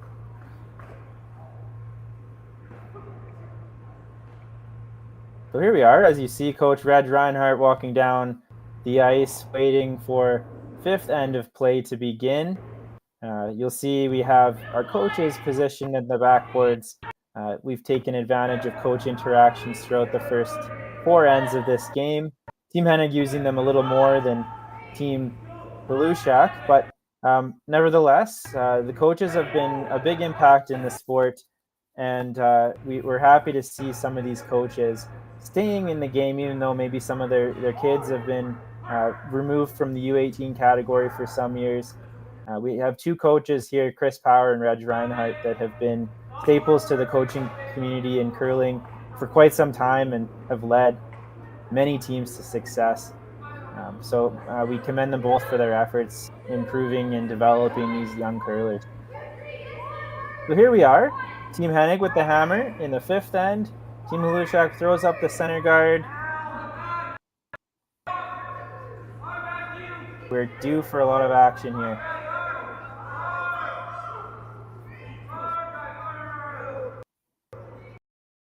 Okay, so first four ends of action have come and gone. We've seen a pair of deuces. We've seen a blank end and a force. Lucas, what have you seen so far, I guess, percentage-wise, how these teams have compared against each other? Well, after the first half, we have Team Volusia curling 61% to Team Henning's 69%. So Team Henning definitely curling a little bit better than Team Volusia, and we've definitely seen that in the first two ends as Peter Volusia has had to make two very nice fair shots. The key matchup would definitely still be at the thirds. Preston Russell still curling an impressive 75% compared to Jackson Hebert's 48%. So Team Henning might be able to take advantage of that little percentage differential happening at the thirds position. Now that we're in the second half of this game, I feel like, now that both teams have been able to get their feet under them a little bit, settle into the game, I think I'd like to see those percentages go up across the board. Anywhere in any final, it might take a couple ends just to get going, but now Team Henning started firing. Maybe they cooled off a little bit. I'd like to see if they can get back to that first and second end form. And Team Volusia seems to be trending upwards now, especially with that last draw, that deuce, that skips deuce that was generated by Team Volusia in the third. And we got some aggression now. We got the freeze call here from Team Hennig. Looks like we're going right around it now, just around. Nice result, as it is about a quarter buried now behind that center guard.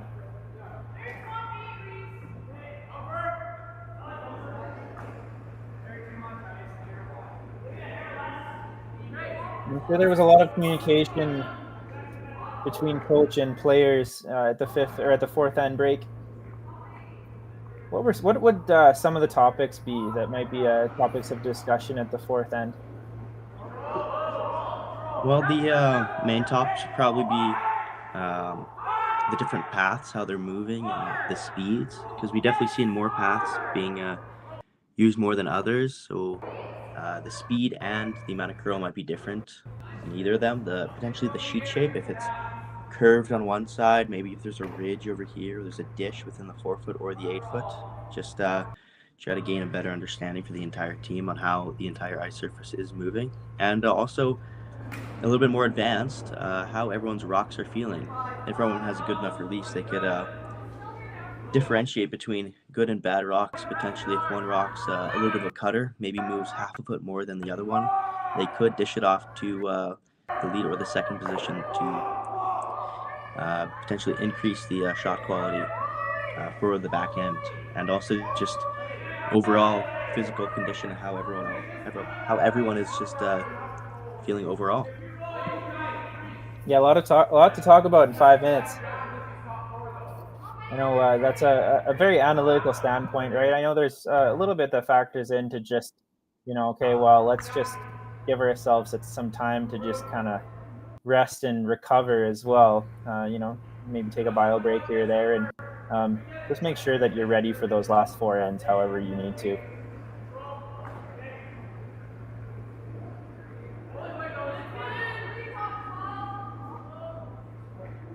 Peter asking Barrick to just make the hit and roll. Hit and roll, it's a simple shot, you'd think. It's executed by the top teams in the world, like 50% of the time. So, pretty important shot if we can ever get this. Even if we just overroll it, that's totally okay. We're changing that spot of the ice as long as we stay in the house. Unfortunately, we've just rolled out, left it open for Team Hennig to just play this double clear.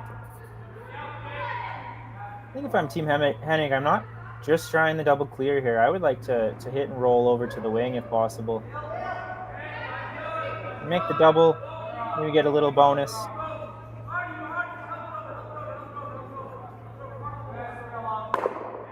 And just bonks it right on the nose. Not the best result. However, Team Hennig does or has seen the path for the run back if they have to play it later in the end.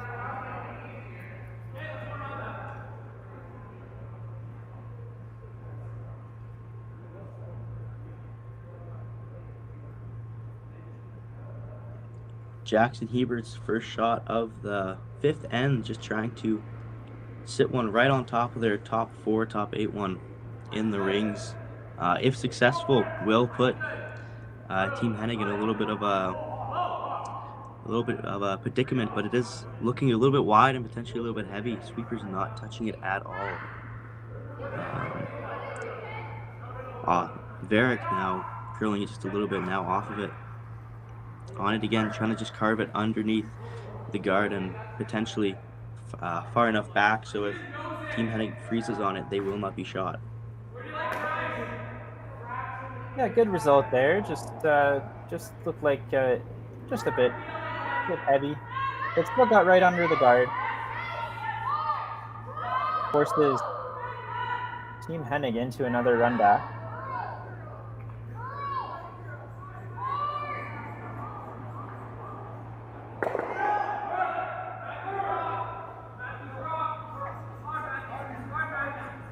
Needs a bit of curl. And it does, and it just wicks that rock over, removing it from play. Great shot from Preston Russell.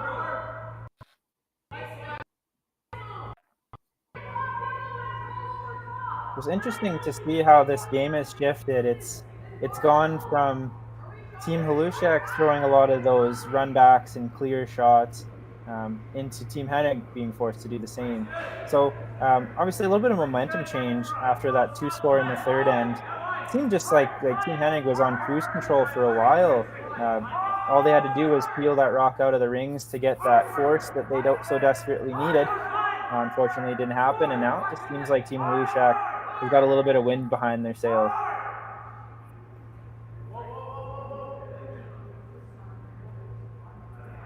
Jackson Rock just over curl, just ticked that guard, but still rolls into a pretty nice place at the top of the rings.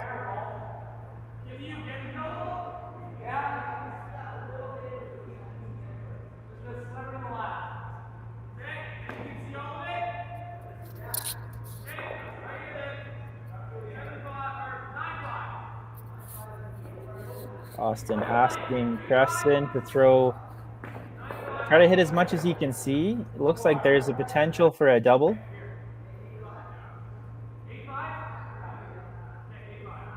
Tolerance here would be, I'm hearing 8-5, but I would think tolerance here would be to try to hit and stay somewhere in the house, force Team Halushek to hit him back, and open up that center line for a potential score of 1.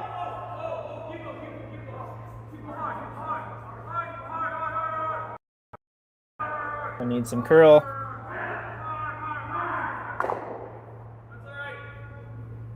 They've hit that rock, and it just rolls too far. So might have been a touch overthrown, just under curled there, and just opens the door for Team Halushak again to try that draw one more time.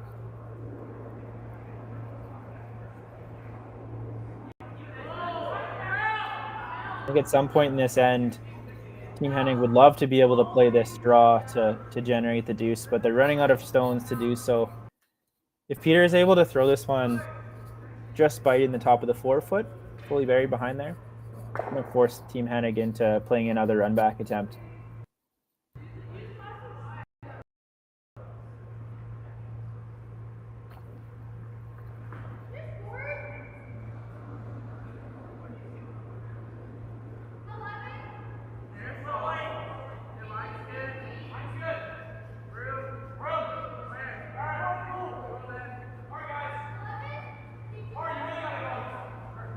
Now we have Jackson Hebert helping the sweep, coming up to help. Sweepers think it's white. They need this one to touch the rings. And it just comes up short. This whole end seemingly in Team Halushak's favor. That rock just falling short. It gives Austin Hennig a chance to make this draw around the center, potentially getting a skip's deuce. And this has been Austin's bread and butter throughout the day. His semifinal game, he lived by the draw. He made them all.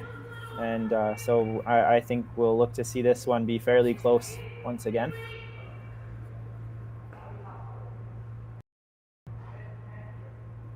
He must know this path pretty well, just looking at the two guards that he could potentially draw behind. One being a lot tighter to the rings. It looks, at least from our angle, it looks like the outturn might be easier to bury.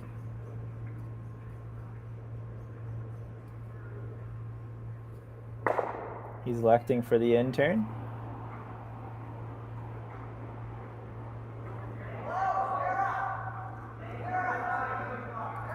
Looks like Hugo says it's a hair up here.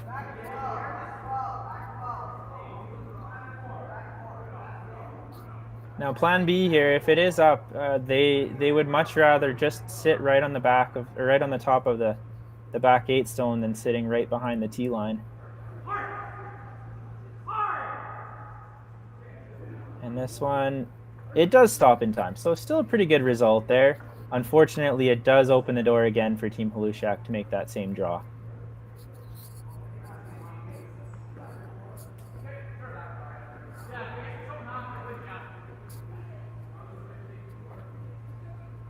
It seems like the common miss so far this game has been a little bit on the heavy side. A little bit more adrenaline potentially in the final game. The pressure becomes a little bit greater in the finals, and as we approach that final end, they're starting to see that trophy slip into their thoughts. Last rock here from Peter Halushak here without the hammer.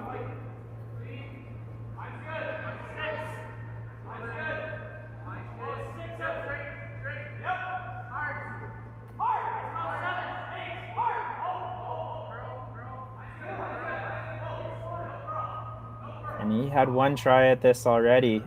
Looks like attempt number 2 is golden. What a shot. Right on the tee line. Just behind the tee line. And it's going to force Team Hennig into a draw for 1.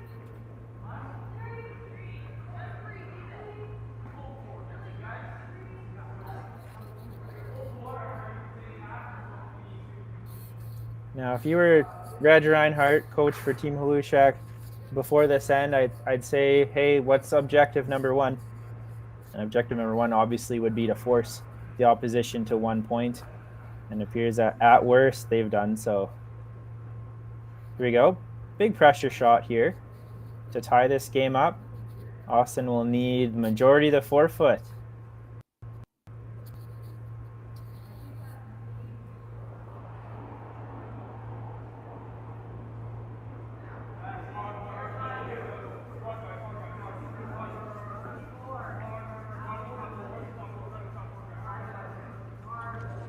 Austin Henning peering from the side, potentially in front of the sweepers.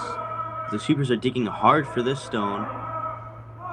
Sweeping really hard, trying to bite the forefoot, or at least getting half forward. Gotta get there. It's gotta get there. It's very close. And just comes up short.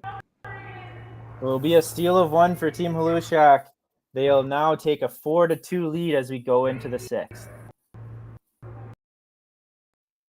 Handcrafted in Canada, Hardline's ice pad has revolutionized curling for over a decade. Engineered with top-tier precision and durability, it is backed by an unmatched 10-year warranty. Designed for curlers at all levels to sweep effortlessly with maximum efficiency, it is trusted by the world's best curlers, including Olympic and world champions. It is quite simply the best broom in the game. Hardline, join the revolution.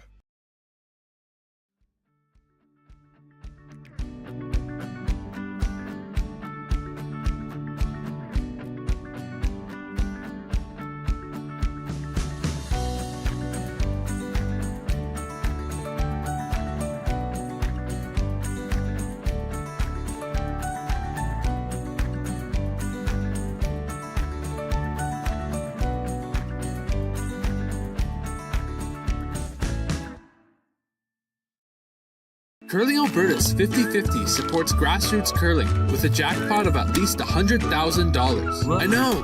Brace yourself. Join us aged 18 plus in nurturing these future curling stars. Support grassroots curling with Curling Alberta. Hello everyone, we are back. And number 6 of our U18 provincial final match between Team Hlushak and Team Hennig. I'm Jason Ginter here with Lucas Sawiak, commentating here live from the Leduc Curling Club. Team Hlushak forced Team Hennig into a draw for 1 in the 5th. Unfortunately, that one came up just short. So here we are, Team Hlushak now taking control of this final match.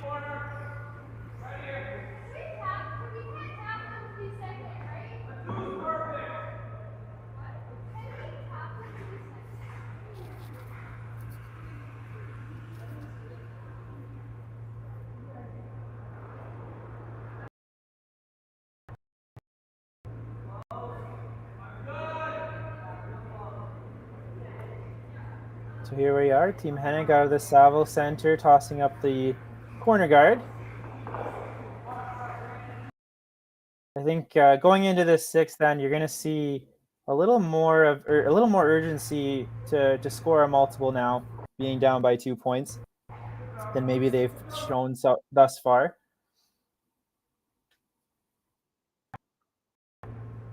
Team Hlushak would be happy with a force. Team Hlushak would also be happy with a steal or a blank. Anything that doesn't result in 2, I think, is a positive for them after this end.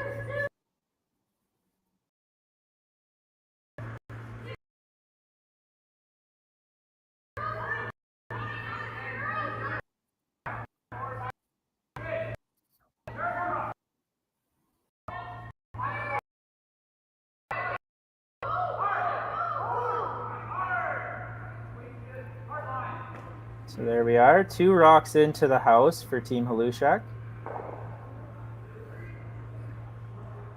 And I think that curled onto the right side of the rock. You wouldn't want to set up a double and roll behind that corner.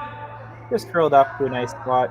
Both those rocks are accessible to Team Hennig, but I think Team Hlushak would be quite happy having them play that takeout at this point in the end.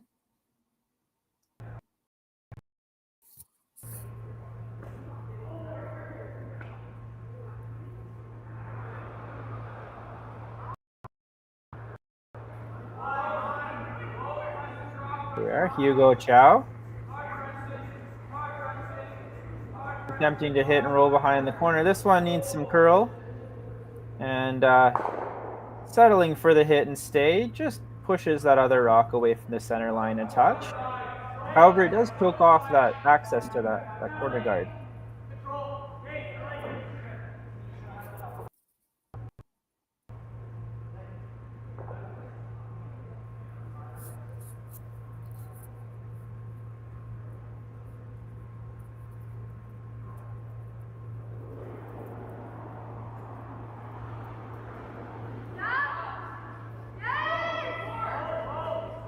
Derek Copper.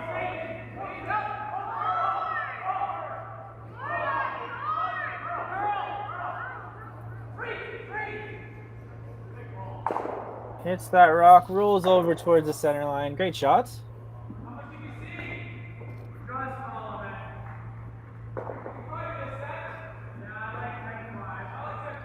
Team Hennig here in a little bit of an interesting situation. They do have a corner guard, but they are looking at a red top 12 and another one top 4 choking off the corner guard just a little bit. I believe they're attempting a little bit of a hit and roll, a little bit of a softer weight, potentially like hack. Preston Russell hard on the sweep, trying to make it curl. They could get lucky and just roll right under this red one. That's a pretty good result considering that they were a little wide, getting the most out of a poorly thrown shot. But theirs is in the rings, at least 3/4 buried, and forcing Beric Depker in a little bit of a tricky port. If he's a little tight and hits his yellow or hits his top red one here, it'll give Team Hennig an opportunity to sink one under the corner and be set up for a deuce, potential deuce by the end of the set. Yeah, I think that at this point you're happy trading takeouts if you're Team Hlushek. If you're Team Hennig, I think you're trying to find a way to use that corner at all costs, and now with this rollout, it looks like they have the option to do that. Now, just looking over at the time situation now between the two teams, so they would have started with 34 minutes of thinking time, meaning that the time starts as soon as that rock the opposition rock stops, and it stops as soon as your rock passes the tee line at the front or at the throwing end. So it looks like Team Hlushek has about 20 minutes remaining, so they have plenty of time to discuss the last 3 ends. However, Team Hennig only has 12 minutes, so still doable. You know, they have over 4 minutes now per end, but something to monitor now as we get to the later part of this game.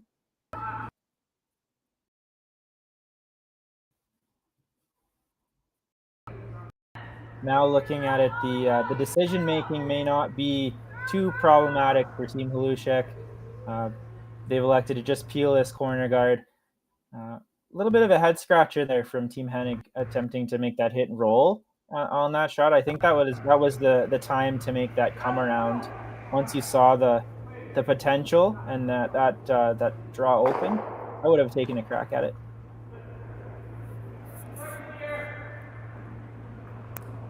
Yeah, I totally agree with you. The draw was definitely the call there, especially since Team Hlushek's rock was only in the top 12 and not very, not totally a dangerous rock, but definitely could come into play. But now, Team Hennig now pretty much looking for an unforced error, hopefully trying to get a deuce, but more likely a blank here. Mm-hmm. Yeah, I think you're right. You know, both of those rocks in play, the corner guard obviously, but also the rock in the top of the 12 could have been useful for Team Hennig. Just simply hitting that rock out. I know they weren't trying to roll out, but you know, you always run the risk of it. And whenever you play the takeout, and it just seemed like that could have been a rock they could have used later in the end. I think if I'm coaching that team, that might be something to discuss. You know, after this game is over, whenever they do decide to have a debrief, and just say, hey, you know, if we're generating some offense, let's try to use these rocks to help us rather than take them out, especially if we have a clear path for one. So obviously, lesson learned now that rock was hit and roll out, and now we're heading back to another blank end here in the 6th. And now our coach, I don't know if he heard us, but you know, we're having an interaction here. This might be an opportunity to use that rock, and okay, well, here we are. We're playing the draw. So you know, there aren't that many options to be aggressive here, and this one obviously is one of the options. The other one being just to throw another corner guard up and hope that the opposition either misses the blank or bonks the blank attempt for you to come around. Now Parker's been playing very well today and hitting and drawing well, so maybe this was the time to make the freeze.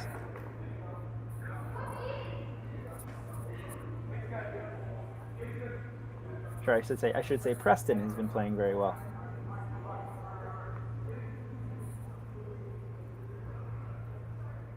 And the weight was perfect for Preston. Unfortunately, the line was not. It just under curls. So good news for Team Hennig is that it looks like Team Halushak is just looking to rip this rock out. So they'll have the same freeze attempt likely available to them for Austin's shot. So they were able to learn from Preston.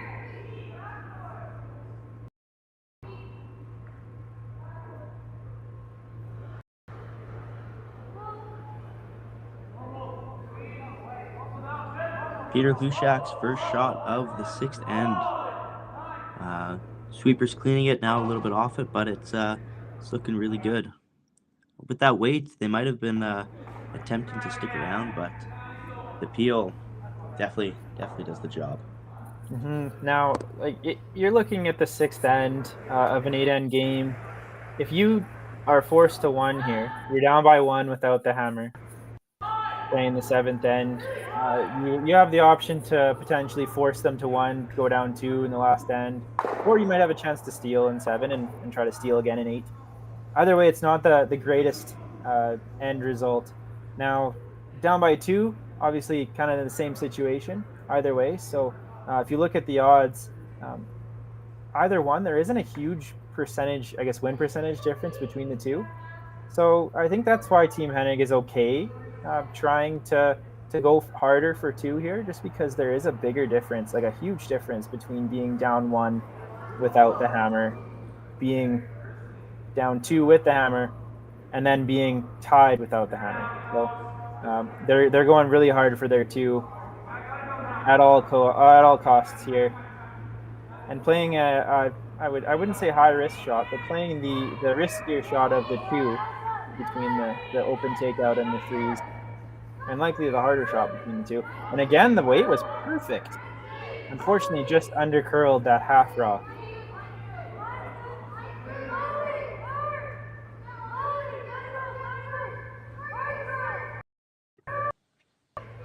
Peter just has to attempt the same shot he just tried previously, but based off the broom, he's throwing much more weight. Him personally, he likes to throw, when he's tasked to throw peel, he likes to throw a little bit more. As he shoots out the hack, he's a man who could throw a lot of weight very, very accurately. And Barrick on it a little early. Brings out just enough. And great shot, Peter. Yeah, just kind of got caught in between. I think they were hoping to stick around, either stick around or just play the clean pick. To force Team Hennig into making that blank attempt. However, you'll see job accomplished. Yellow Rock leaves play, and we're likely to just see just a shot over in the other side of the sheet here. Austin wants to learn a little bit. Looks like he's playing an inside-out shot. Going to learn a little bit about that spot of the ice, and he'll take the hammer into 7. There we are. We have a blank end. Time running out for Team Hennig. Let's see if they can generate something in end number 7 when we come back.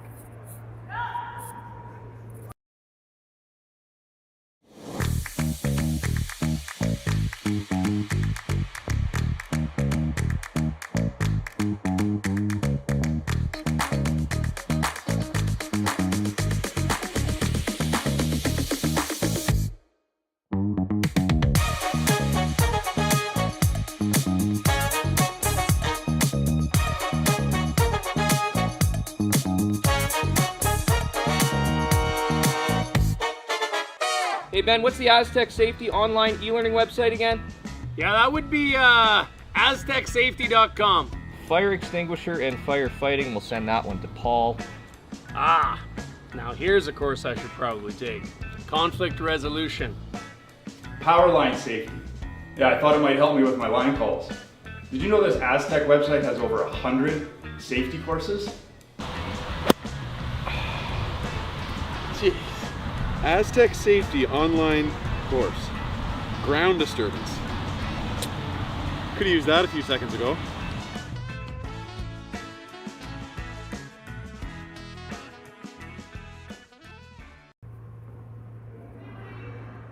Welcome back. 2025 action of the U18 Alberta Provincial Championship. Team Hlushak versus Team Hennig.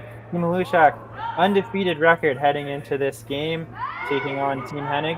They don't have the hammer. Team Hennig has the hammer, down by 2 and 7.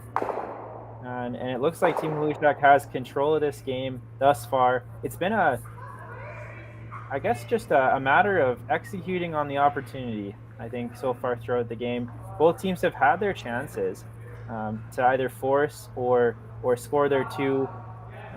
We had the one draw for the single point in the 5th end, just fall short, and that's really been the difference in this game thus far. Just talking to Lucas during the break, it seems like the teams have been fairly well matched as far as percentages go going through, and it just looks like Team Hlushak is taking a little bit more of a lead in the second half of this game thus far.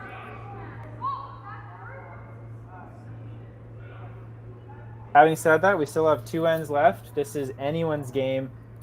We'll need to see Team Hennig force the action again here in end number 7 if they want to get at least a little bit closer to a tie. This one seems to be slipping deep. It slips right into the rings.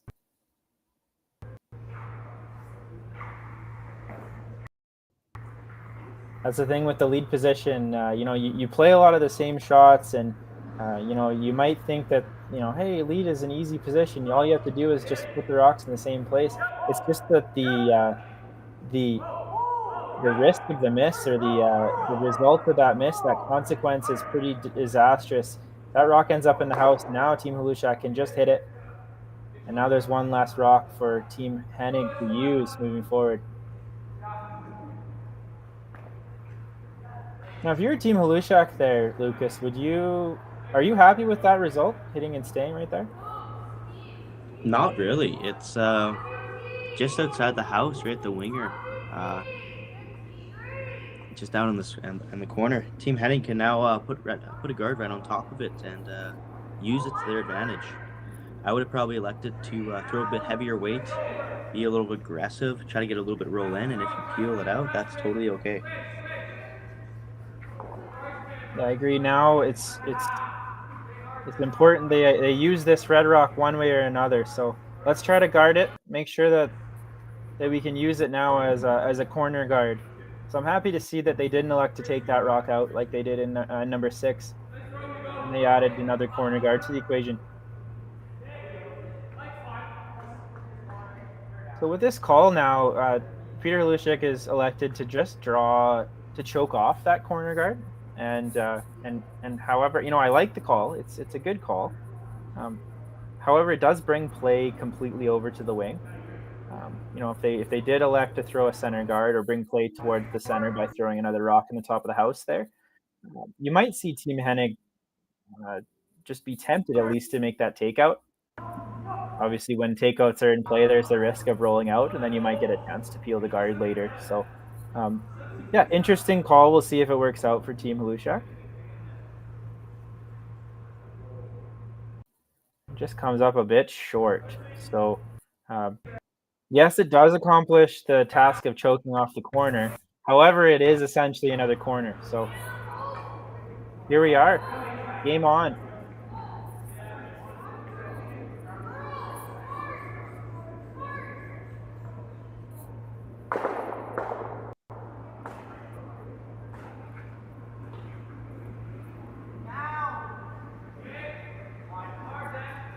Matthew Reiniger with his first shot in the 7th. Just looking to draw around that rock that was just thrown by Team Hlushak. And again, it's just coming up short. So here we are, 7th end now, Lucas. It's seeming like we're missing a lot light. I guess the common mistake here is now the teams are just not throwing quite enough weight. Why might that be? Well, as the game progresses and the ice gets more and more used, the pebble starts breaking down and getting flatter, essentially fudging it up and causing speeds to go down drastically. And we'll even see a little bit more breakdown coming into the eighth end after this one. But also with the ice, we may also see just a little bit more curl as it breaks down and becomes a little slower, which we might have been able to see with the corner guards curling a little bit more than before, which is an interesting little thing. Yeah, absolutely, and something that the team should be communicating between each other, especially now that Matthew just threw his draw. Maybe he thought he threw the right weight in the last one, and it did just come up short. That might be something. Let's hope that there was a hog-to-hog time discussed, maybe from the skip. Just something that the coach might be able to notice as well, as we see another coach interaction being called by Coach Power. Now, as those guards came up short, it's now bringing play a lot closer to the center line. That whole side of the sheet seems to be choked off now.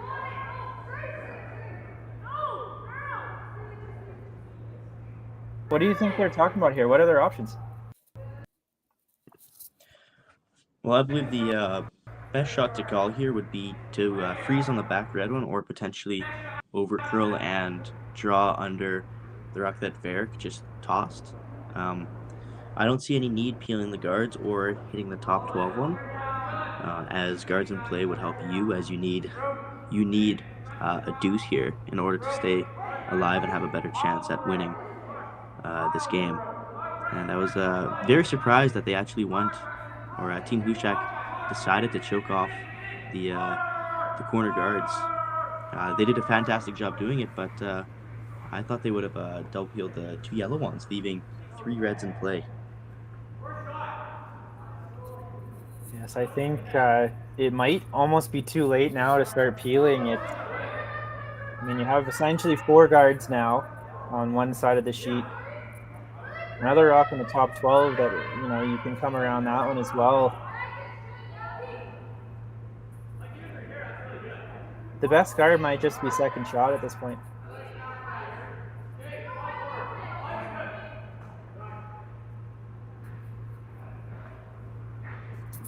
And coach interaction has been called from Coach Reg Reinhardt.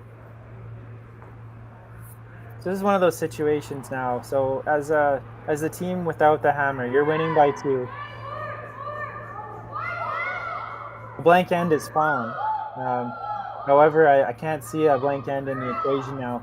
So I think your goal here is just to make sure you don't give up 3. You give up 2, that's also okay. You have the hammer coming home tied up. Just whatever you can do strategically to prevent 3 from ever popping into the equation, I think that's what you want to do. And if that means you have to be a little bit less aggressive at times just to concede the 2, that might be an option. But we'll see later in the end as this end progresses what types of decision-making Team Halushak decides to do. At this point, they're in a pretty good situation. They have shot rock. They have third shot rock and fourth.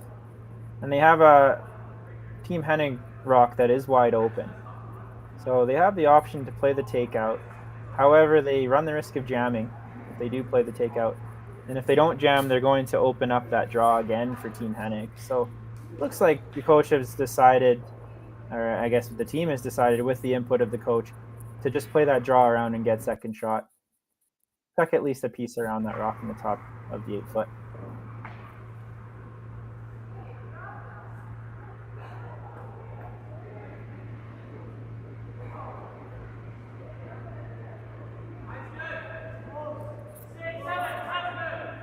So Jackson Hebert looking to make that rock stop just in the top of the 4 foot. He has had an issue with draw weight a little bit today. This one looking like it's coming in nicely. Sweeper is needing curl. Sweeper's hoping it stops. It just slips to the back of the 8 foot. So Sits for second shot. However, now we have a bit of a pocket.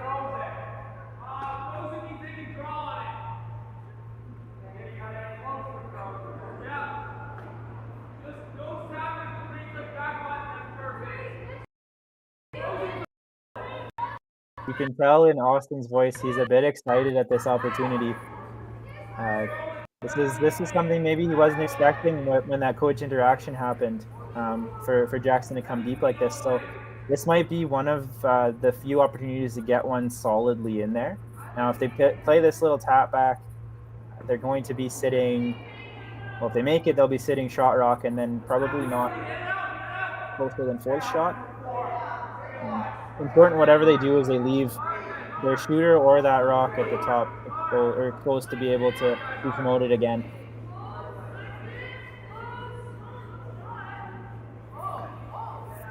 Just being caught again with this rock coming up short.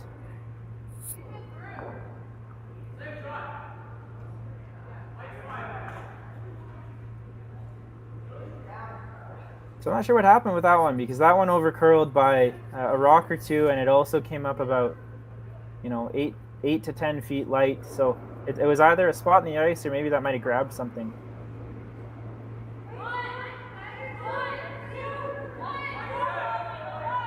Jackson getting another chance at this draw. We can make the adjustment.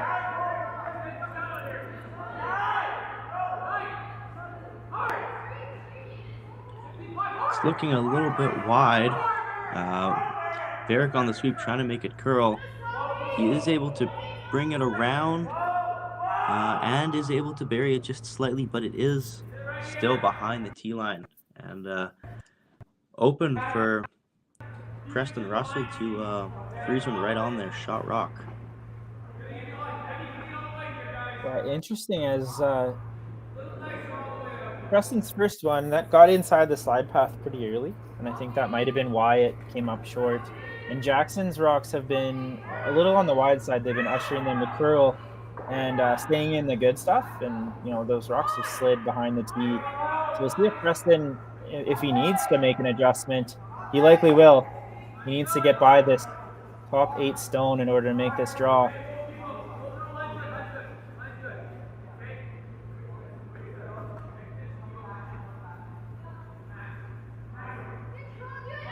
This one needing to curl.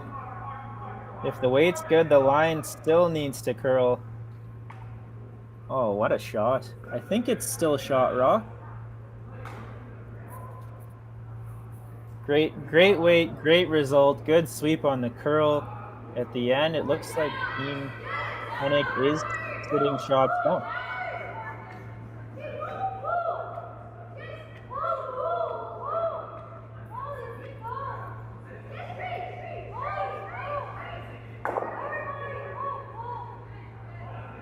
Good news for Team Hennig is they are shot. Bad news is there isn't really room for more than one.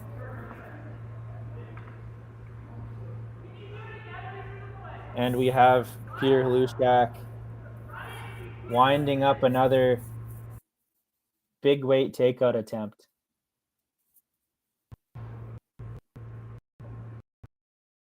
This is essentially the same spot he threw in the first.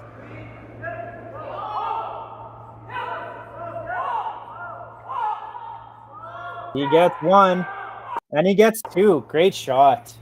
And this leaves Peter Halushak sitting 5-6 in the house. And Team Hennig now in a bit of trouble.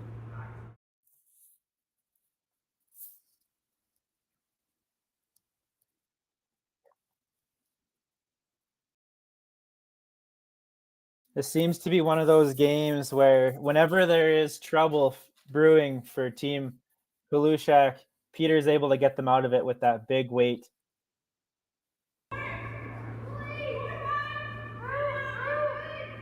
So having said all that, we've seen Austin Hennig make a few great draws already today, and he's one more draw away from forcing Peter into making something to force. He has the whole button exposed.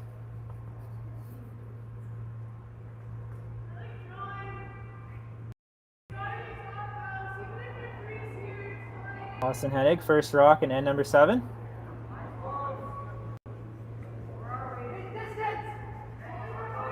Sweeper's on it early, now backing off of it. Seems to be floating out just like the other draws on this path.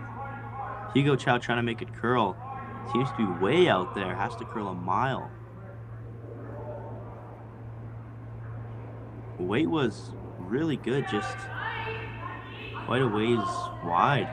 You know, this will give Team Blue Shack an opportunity to draw on top forward, top button, and force Austin Hennig to a very tricky draw to the button for the single in the 7th end.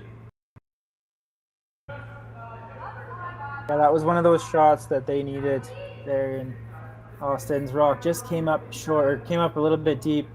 Line would have been okay if the weight was there. They just couldn't really go for weight, and so they weren't able to help that rock curl in. Now, every rock so far throughout this end has curled a little bit less and a little bit less, and it just seemed like Team Hennig's team got caught, or Austin Hennig's team got caught just with that path speeding up a bit. A little extra weight, and it just didn't curl.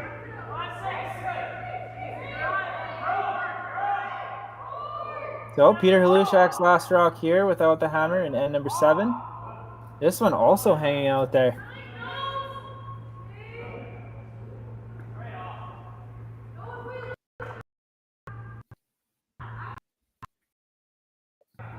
As this one comes into the house, it is Peter Halushak in the back of the 8-foot, sitting 3, but it has left the door open now for Austin Hennig to just throw one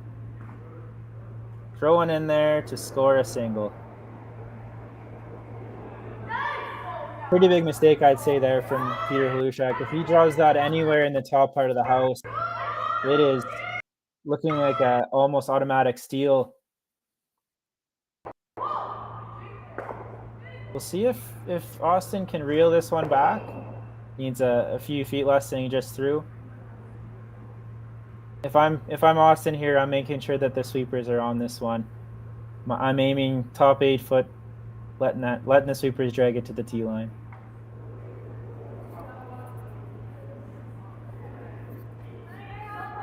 Last rock, end number 7. Austin Hennig.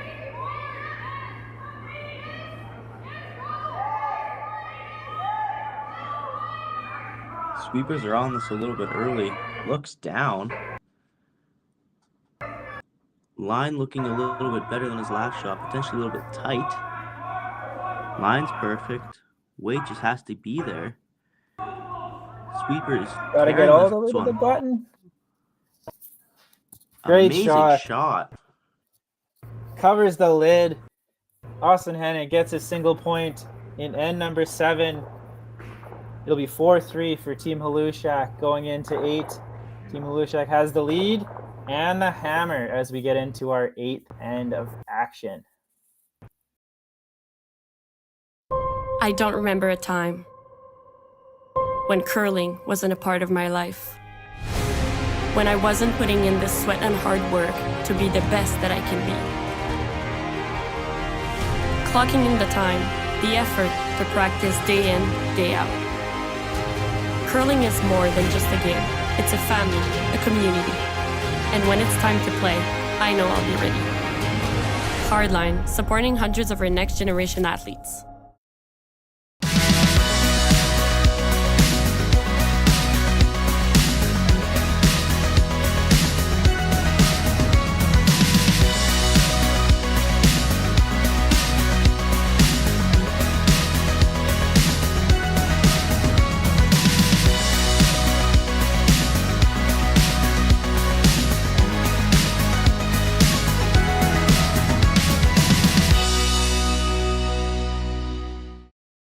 So you're a pizza person, but you're married to a wing person, and your kids are salad people?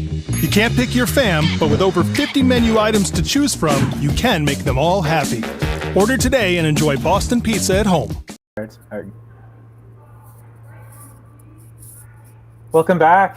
We're in the 8th end now of our final game, 2025 U18 Alberta Provincial Final. Team Halushak has the lead 4-3. They also hold the last rock advantage in end number 8. I'm Jason Ginter here with Lucas Sawiak as we present to you the action here in the Leduc Curling Club live through Curling Stadium Live. Now, obviously, this is desperation time for Team Hennig. They need a steal here. And Team Halushak, they just want to prevent any score. So scoring one works, blank end works. You'll see a lot of rocks around the center, and we'll see if Team Halushak can make that final shot for the win.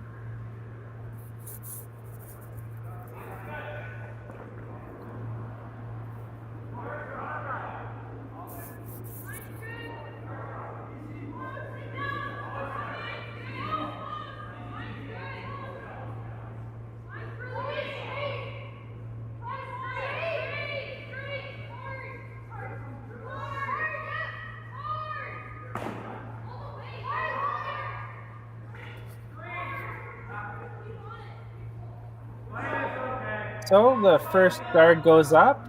Perfect high guard from Hugo Chow. Then we have a rock that slipped maybe a foot deep there from Parker Harris. But nevertheless, we see another guard being called. Ideally, both of these rocks end up somewhere on the center line, just so that Team Halushak doesn't have the option to play the tick shot. Teams are utilizing the no-tick zone here at the U18 Provincials.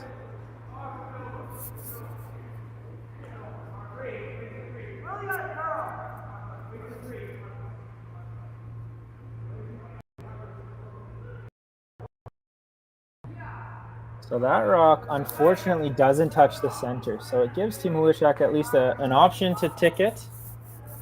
However, because they aren't lined up, there is a double peel accessible. And a lot of teams, they're just electing to throw two around the center regardless.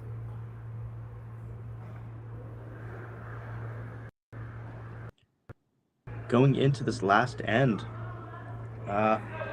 Team Halushak has 13 minutes left on the clock, and Team Hennig making up some time with 5 minutes left on this clock and on their clock. Really able to bank some time, considering they had 12 minutes left going into the sixth end, and able to keep a little bit more time for this last and most important end.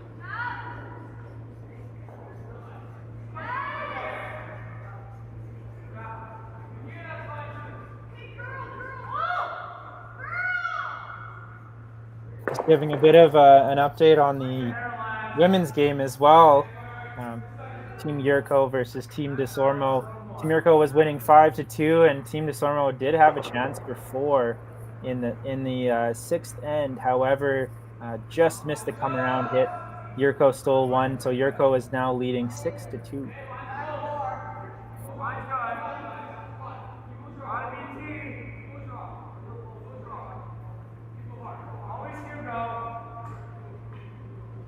So this is one of the most important shots in an end when your team is trying to steal, is trying to make this come around tap back or just to move those red rocks in a place that both of them might be usable. Unfortunately, that rock just didn't curl enough. The weight was great, and it's left red rock, maybe red rock sitting 2, and it gives Team Halushak an option just to walk up and peel the center guard.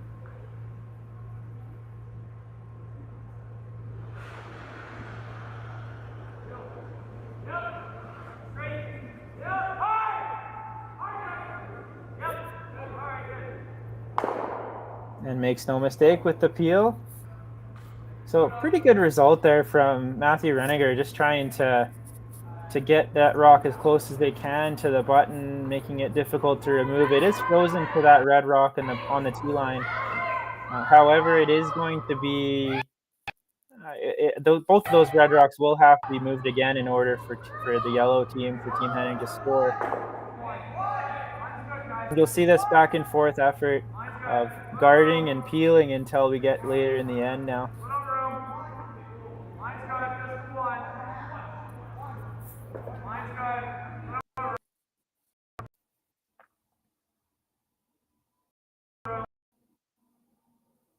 Matthew pretty happy with that one. Now, would you ever try to make contact with both of these rocks? I believe you should just keep guarding your yellow in the house for a little bit until thirds last, and then make a little bit of a play on the reds in the house. Maybe throw back 8, try to hit 3/4 of the top red, and push him just behind the tee line for a little bit of backing, and then potentially for Austin's last, put another one in the 4-foot and force Peter to throw a very precise rocket or a precise little hit and roll tap, just making sure Peter has a tricky shot on his last. So I believe you should eventually play in the center, but as of right now, just keep replacing the guard. Yeah, I think that's something we have seen a lot of, is Team Hennig forcing Team Halushak to play a precise big weight shot. So if I'm Team Hennig, I'm gonna try to make him draw if I can.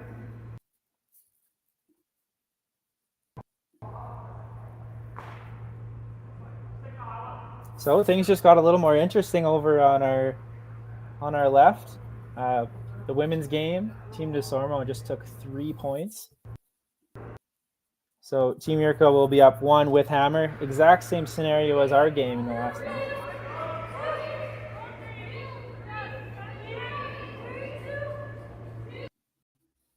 And Jackson Hebert makes the appeal once more.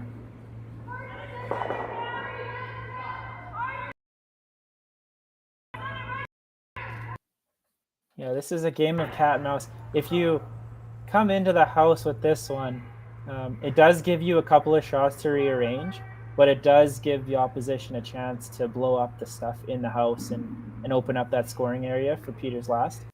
So it looks like they're waiting one more, throwing another center guard.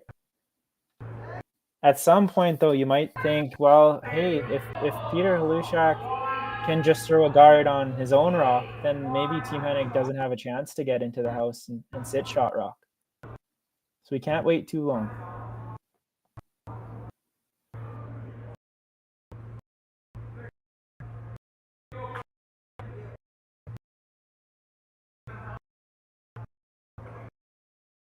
And there you have it. So the guard is put up in a pretty great place.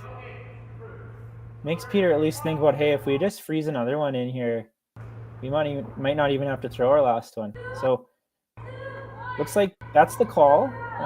He has motioned that it does leave that potential for a run back later. And Jackson says, okay, well, we'd rather leave a shot for us to make rather than them. So he's playing the peel.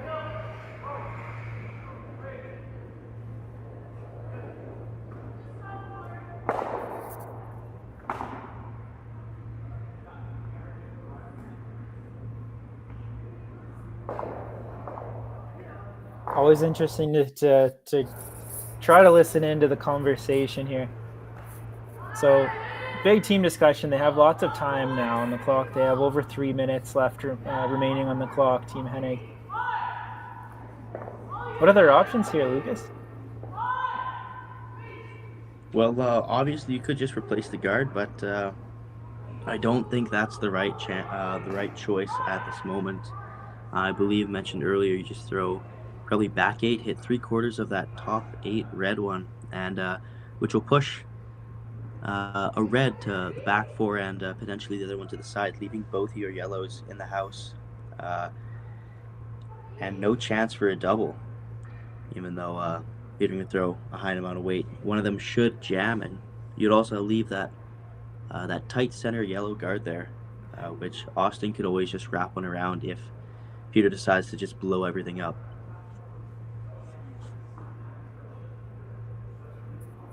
Yeah, I think you're right. They definitely have to make a move now. It's just a matter of where is the best place to leave your shooter and where's the best place to tap these red rocks. Like you said, there is an opportunity. I think you're going to have to sit shot rock at the end of this. Otherwise, Team Halushak might just guard it. But there is an opportunity to have both of your yellow rocks sit right in front of the reds, leaving them both. Difficult to remove. I'm not going to say impossible because we know how hard Peter can throw it. Needless to say, I think it's going to be a super precise shot here required from Austin Hennig.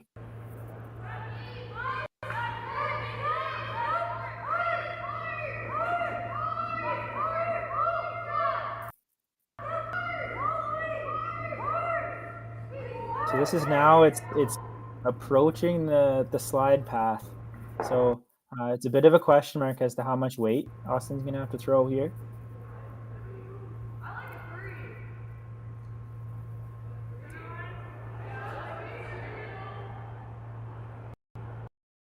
And here he goes as he delivers his first shot, net number 8. Here in T-line on its own. That's about the right weight they want. They need to make sure it has the weight to touch and move some of these red rocks. It's coming in. It's really diving towards that center guard. Now, does it have the weight? It does not. So it just freezes that red rock. But it does leave the potential for a run back or some sort of big weight in order to sit more than 1 point. So he's not out of the woods yet, Team Alushak. They still have a lot to think about.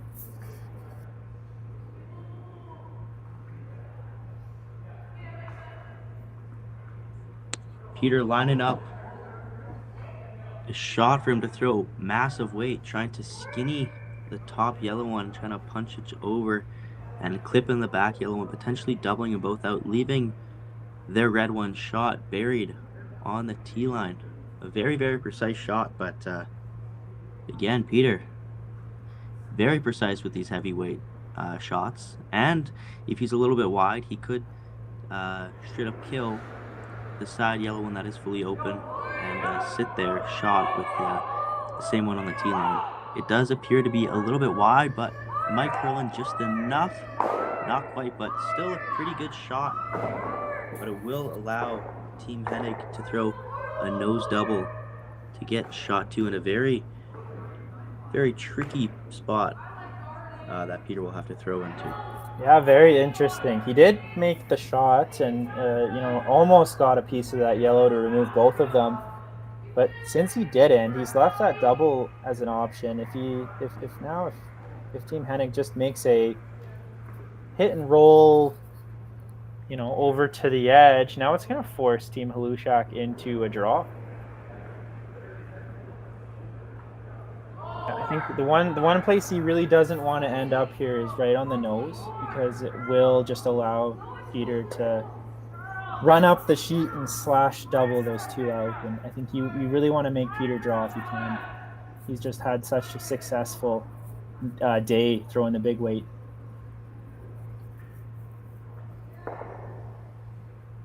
So here we go. Team Hennig. Austin Hennig needs the double to keep his team alive.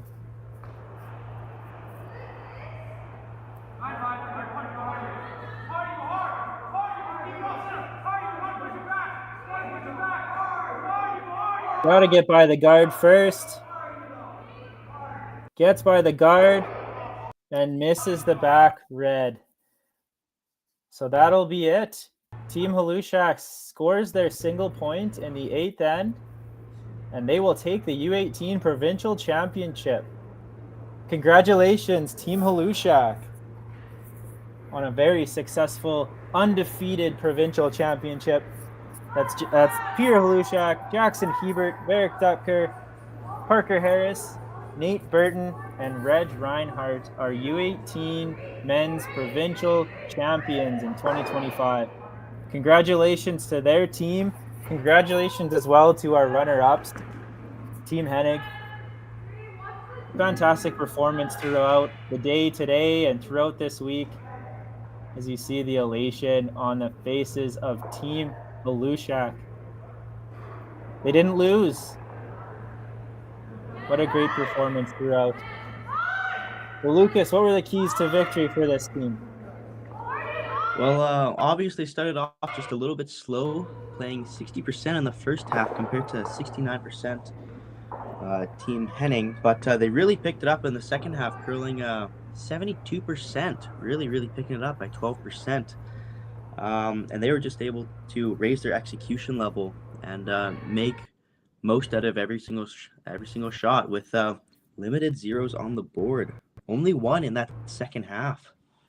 So they're just able to get everything, something out of every shot, and that really, really helped them and excelled them towards this win and allowed them to take the dub. Another little definitely. Sorry. Hey, no worries. I know. Looks like our production is moving over to the U18 girls game as well, so we'll stay on and do a little commentary over there for those of you that are interested. We'll also just give an MVP award, I think, through the game we had from today, our men's final. I would say MVP goes to Skip of the gold medal champions, Peter Lushak. He had a few very clutch, very key takeouts to keep his team in the game when Team Hennig was all over them early. And now, for those of you that want to see the medal ceremony in the lobby, you'll have to do so through friends and family. We won't be covering that. We'll instead cover the U18 girls final here.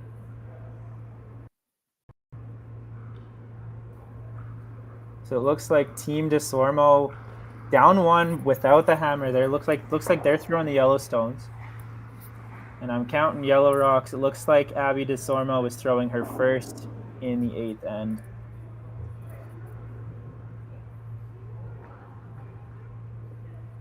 So we have Abby DeSormo, Yellowstones, needs one to steal. We have Alina Yurko, Redstones, looking to score one for their victory.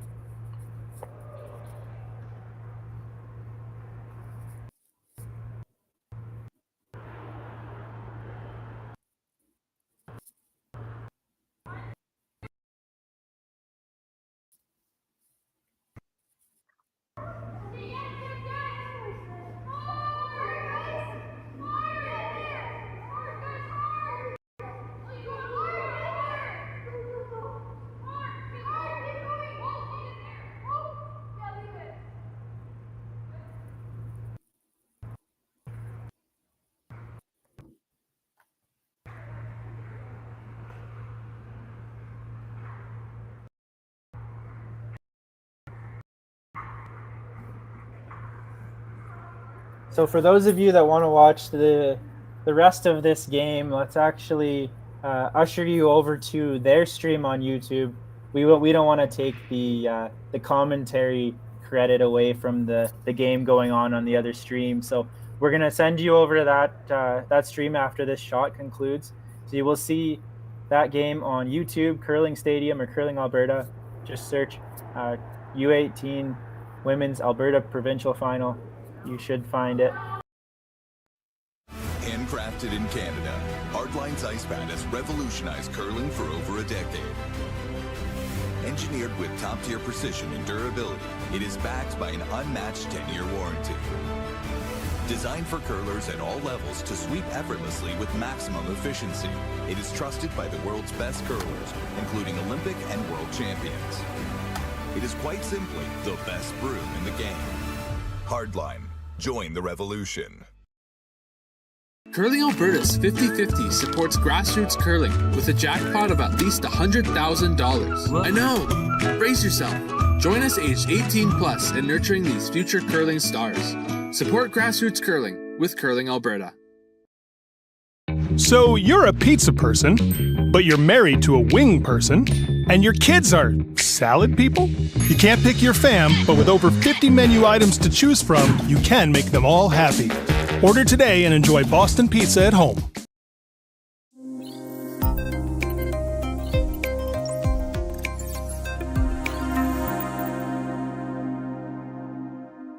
Yeah, as well. Yeah, we'll see you